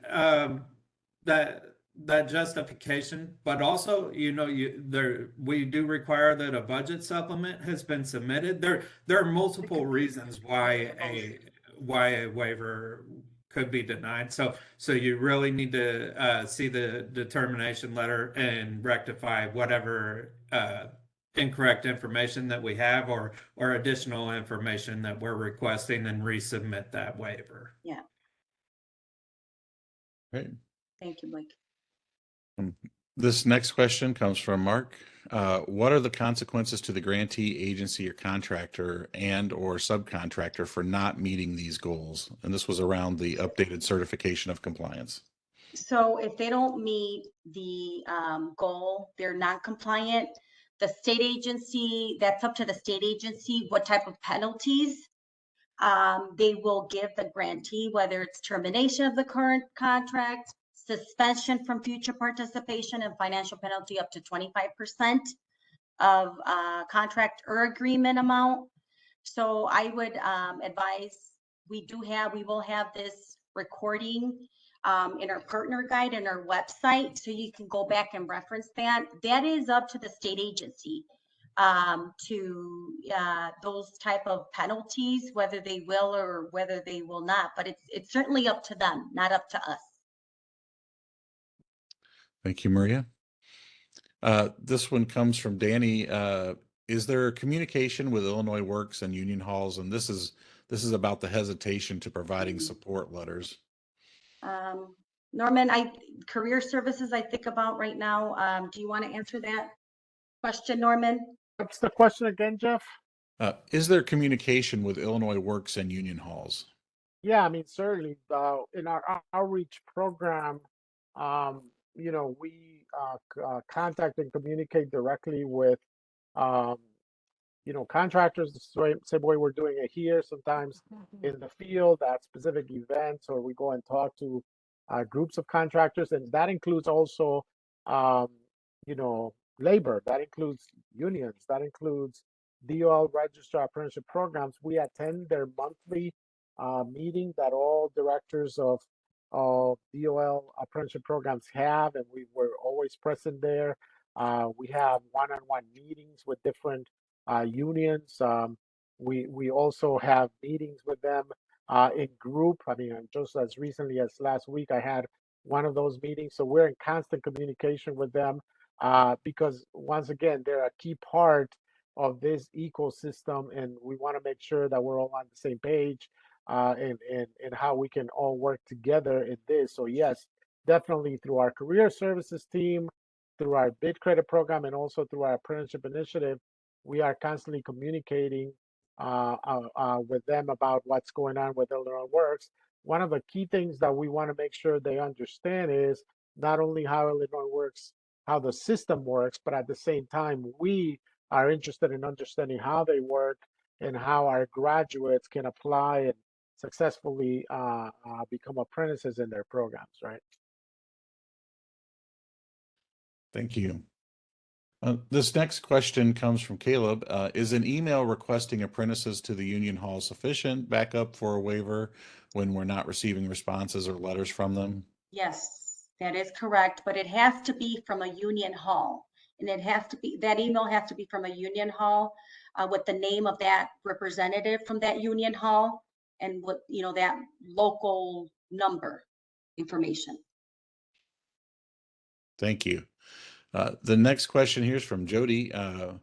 When we have multiple trades completing these continuous pages on the forms is confusing. Are there any plans to revise them or make them more user-friendly? So this is what we have based on the updated changes, what is required by law. They are posted on our website, PDF forms. However, we're working on implementing a Shiny platform. As Norman has promised us that we will have that platform where it would be seamlessly through a platform where you're not going to be spending so much time maybe filling these forms out. That is coming, but for now, the ones we do have are in our website are the most updated ones. So until then, we will continue using these compliance forms. Thank you, Maria. This question comes from Melissa. Why are we only seeing compliance on Davis-Bacon Act projects and not on any of our public works projects that are using the Illinois Works Prevailing Wage Act? I'll let Norman chime in on this one. Norman? Not clear what the question is there. Yep. Why are we only seeing compliance on Davis-Bacon Act projects and not on any of our public works projects that are using the Illinois Prevailing Wage Act?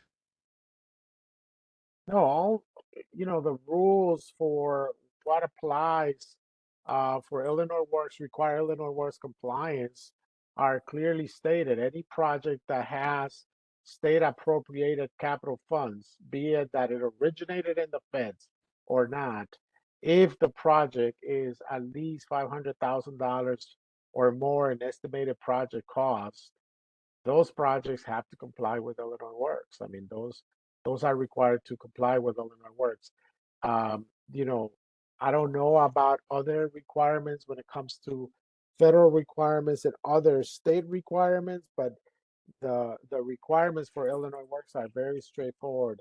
Any project using state appropriated capital funds, be it that the funds are money that originated in the state or money that was appropriated from the feds, those projects are $500,000 or more. They have to comply with Illinois.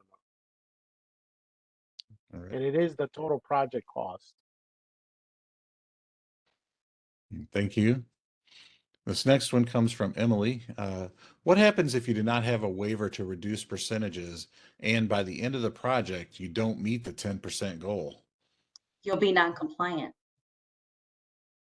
So you'll be non-compliant because you didn't cure that right in time where you noticed there was a need that project wasn't complying. Again, that waiver request is available for those instances where they're trying to comply, but they're not able to. But then when the project ends, right, they didn't cure that, right, where they didn't apply for a waiver, they didn't have any apprentice available, they reached out to unions, but nothing was addressed in terms of hiring apprentice. So then the end of the project, it shows that they didn't meet that 10% for each prevailing wage classification, then the project is going to end up non-compliant. So based on that, if it's not compliant, the state agency is obligated to submit to Illinois Works a non-compliance action plan that they fill out, and they provide us with what type of penalties they will give that contractor, grantee, or loan recipients.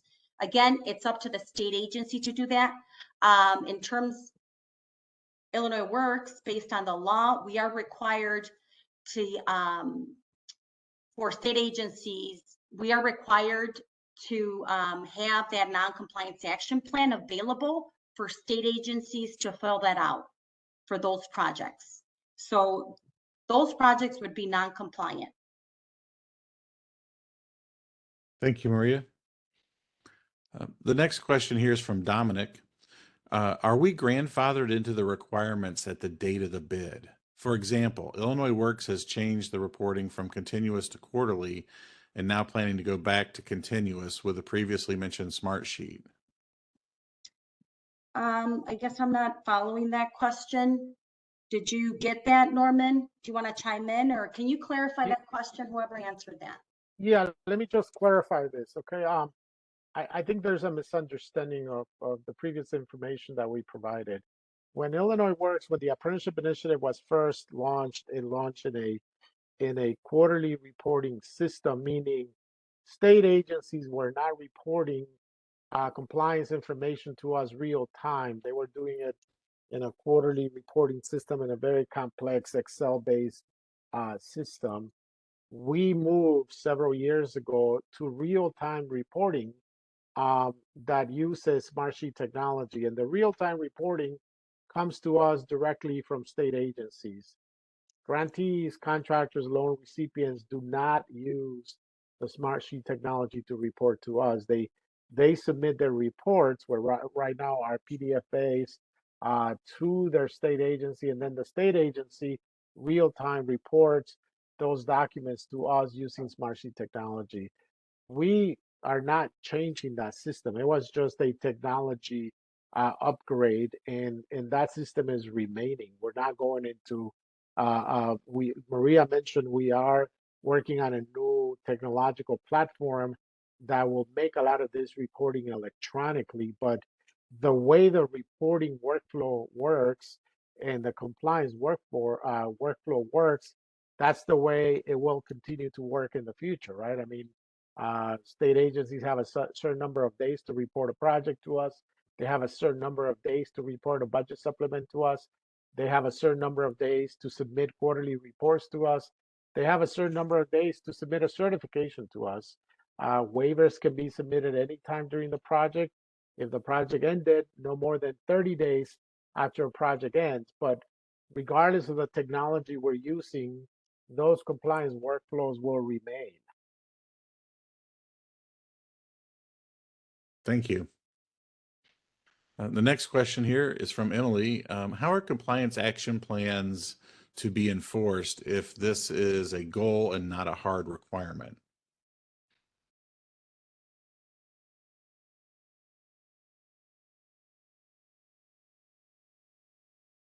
I'm sorry, Mary, you were muted. Could you let me come off mute? Okay, I will respond to that one. Okay.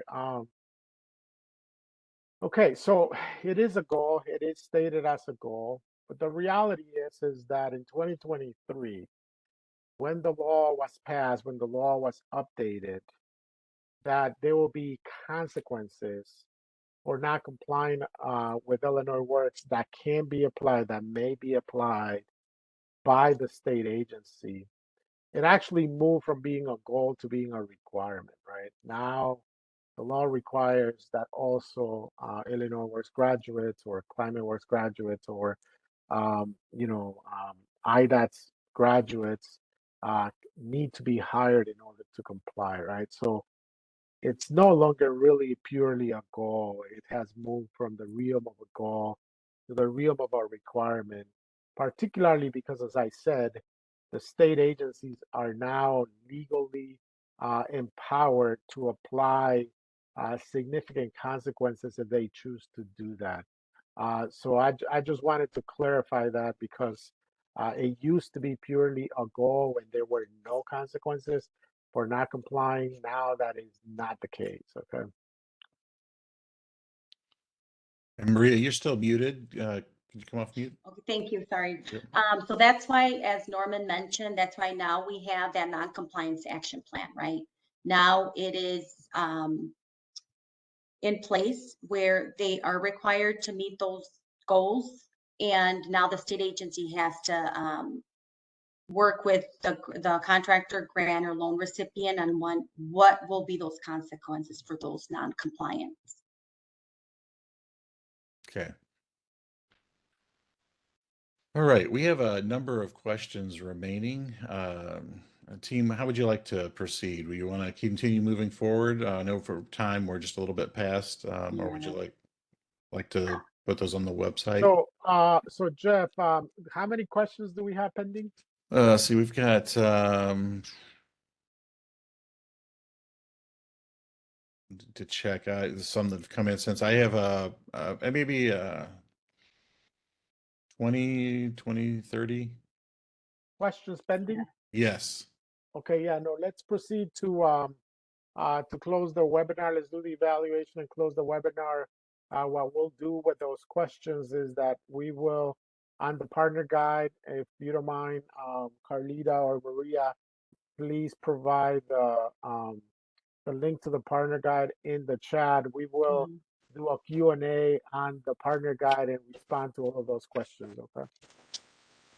And I will share that the partner guide is posted on our website. All right. Thank you so much. Thank you, Jeff, for monitoring the chat, and to all of our speakers today. So we want to hear from you and get your feedback on today's session. And in order to do so, we're going to use a system called Mentimeter. Now, you'll see on the right-hand side of your screen a multimedia viewer alert. You want to click the blue button or the button that it says that it will take you out to an external party, and accept that. And then once you press continue, the Mentimeter app will show up in your multimedia viewer panel. There are also a couple of other ways you can access this. You can go to menti.com using the code 4227-7815. And you can also scan the QR code that is on your screen right now.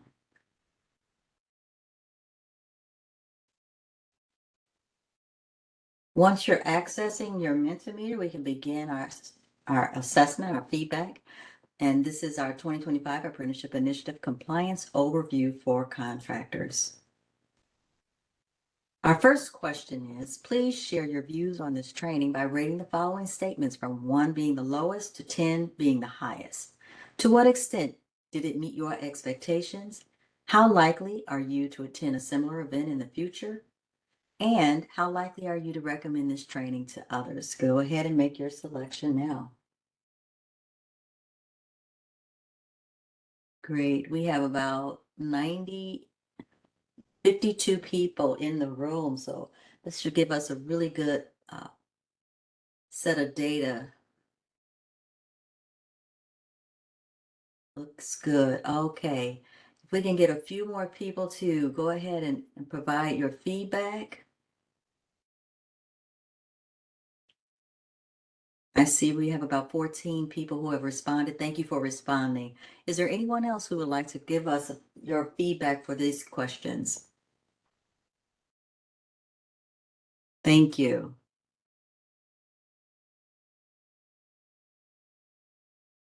And you can continue to answer these. We're going to go on to our next question. The course was relevant to what I wanted to learn about this subject matter, from strongly agree to strongly disagree.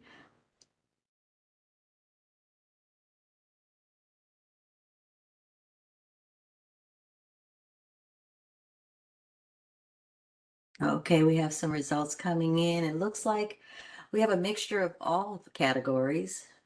Primarily strongly agree that the subject matter was relevant. Thank you for your responses. We have about 58 people in the room, and I'd love to see your feedback. So please drop your response in the area. It looks like we are strongly agree as the lead, somewhat agree as the lead, and then followed by strongly agree, and a mixture of the other three. Thank you so much. We're going to go on to the next question. I plan to apply what I learned. Again, the same set of same set of responses, from strongly agree to strongly disagree. All right, we have some responses coming in. And thank you, guys. You can continue to put your responses in the Mentimeter. Thank you. Are there any others? I see we have quite a number of people who are still in the room. The more you provide us with, the more we are able to improve upon what we're offering. Thank you so much. It looks like, for the most part, they strongly agree that they have will apply what they've learned. Thank you. We'll go on to the next question. What improvements might you recommend? Given that we've given you a plethora of information, what improvements might you recommend?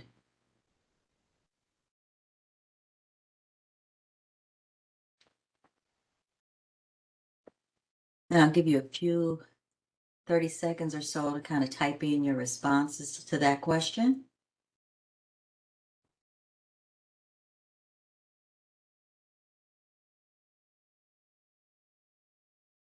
Anyone want to respond? Thank you. We have one response here. It says, better speakers and a more fluid way of asking questions. Make sure that the unions attend. More elaboration on key topics than just reading the slides. Provide clarification on who is held liable for these requirements, the grantee or the contractor. Do not read all the slides, hand the slides out ahead of time. Okay, fair.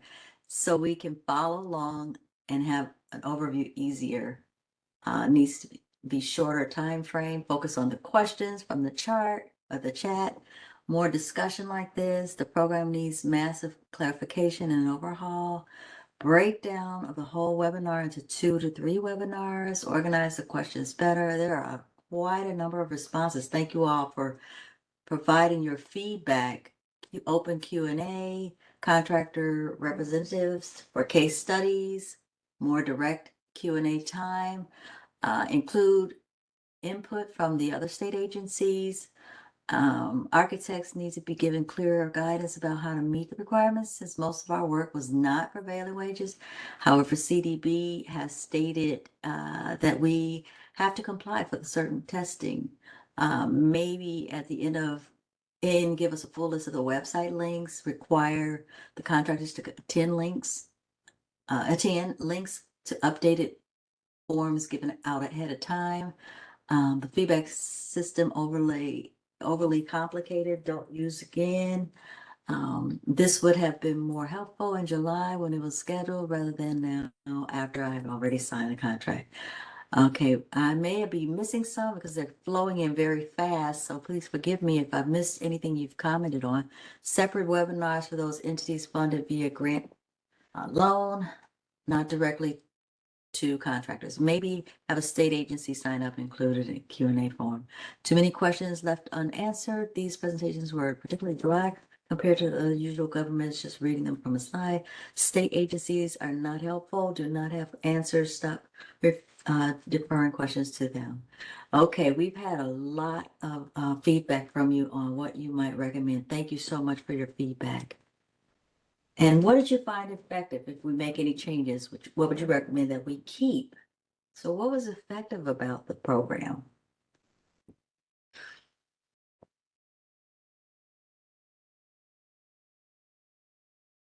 The Q&A session, thank you.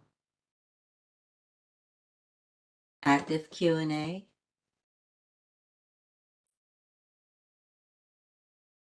A third vote for the Q&A. It was helpful to have an overview of the program, and Q&A especially helpful. Did give clarification on 10 out of 5 requirements. Another Q&A. Found out that the state agency is responsible for submitting the forms and not contractors. And then going through the forms page by page was helpful, as well as the Q&A sessions. Very good. Thank you all for your feedback. Any last points that you want to make? Could we have just a Q&A session in the future? Effective in the convincing me, I might need to give back a grant, not effective in answering questions. Normal should answer all. Oh, I think that meant Norman should answer all the questions. Okay. Any last questions? And if not, you can just simply type in NA for no other application of questions. Here we have a few more. The Q&A session. Presenters are knowledgeable, but when reading their slides, they're not even thinking about what they are saying. It's like they're reading it. Okay. Thank you for your note. Any other thoughts before we move on to the next? Okay. Is there anything else about the course you think we should know?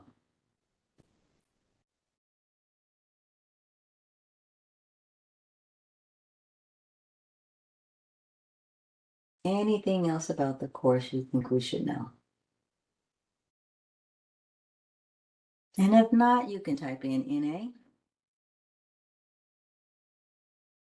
Mentimeter has not been an effective experience. I can't see that. State agencies are not on a board with your instructions. They're telling us submit directly to Illinois Works, add the Q&A items and expand on those. Thank you. Any other thoughts that you want to contribute? It would have been nice to have had 3 representatives from each of the state agencies. Please coordinate with state agencies and have an established process before communicating with us. That way, less confusion and more efficient. The state agencies are not able to answer questions. More communication between your agencies is warranted. More discussion needs to happen with union halls prior to enforcing these requirements. Someone should take the time to respond to the questions not answered on the webinar. Thank you for that response. Any last thoughts? Okay. Well, thank you all for participating in our apprenticeship webinar today. We appreciate all that you do and the time that you have given to us. And we ask that you have a great day and a better weekend. Goodbye, everybody. Thank you, everyone.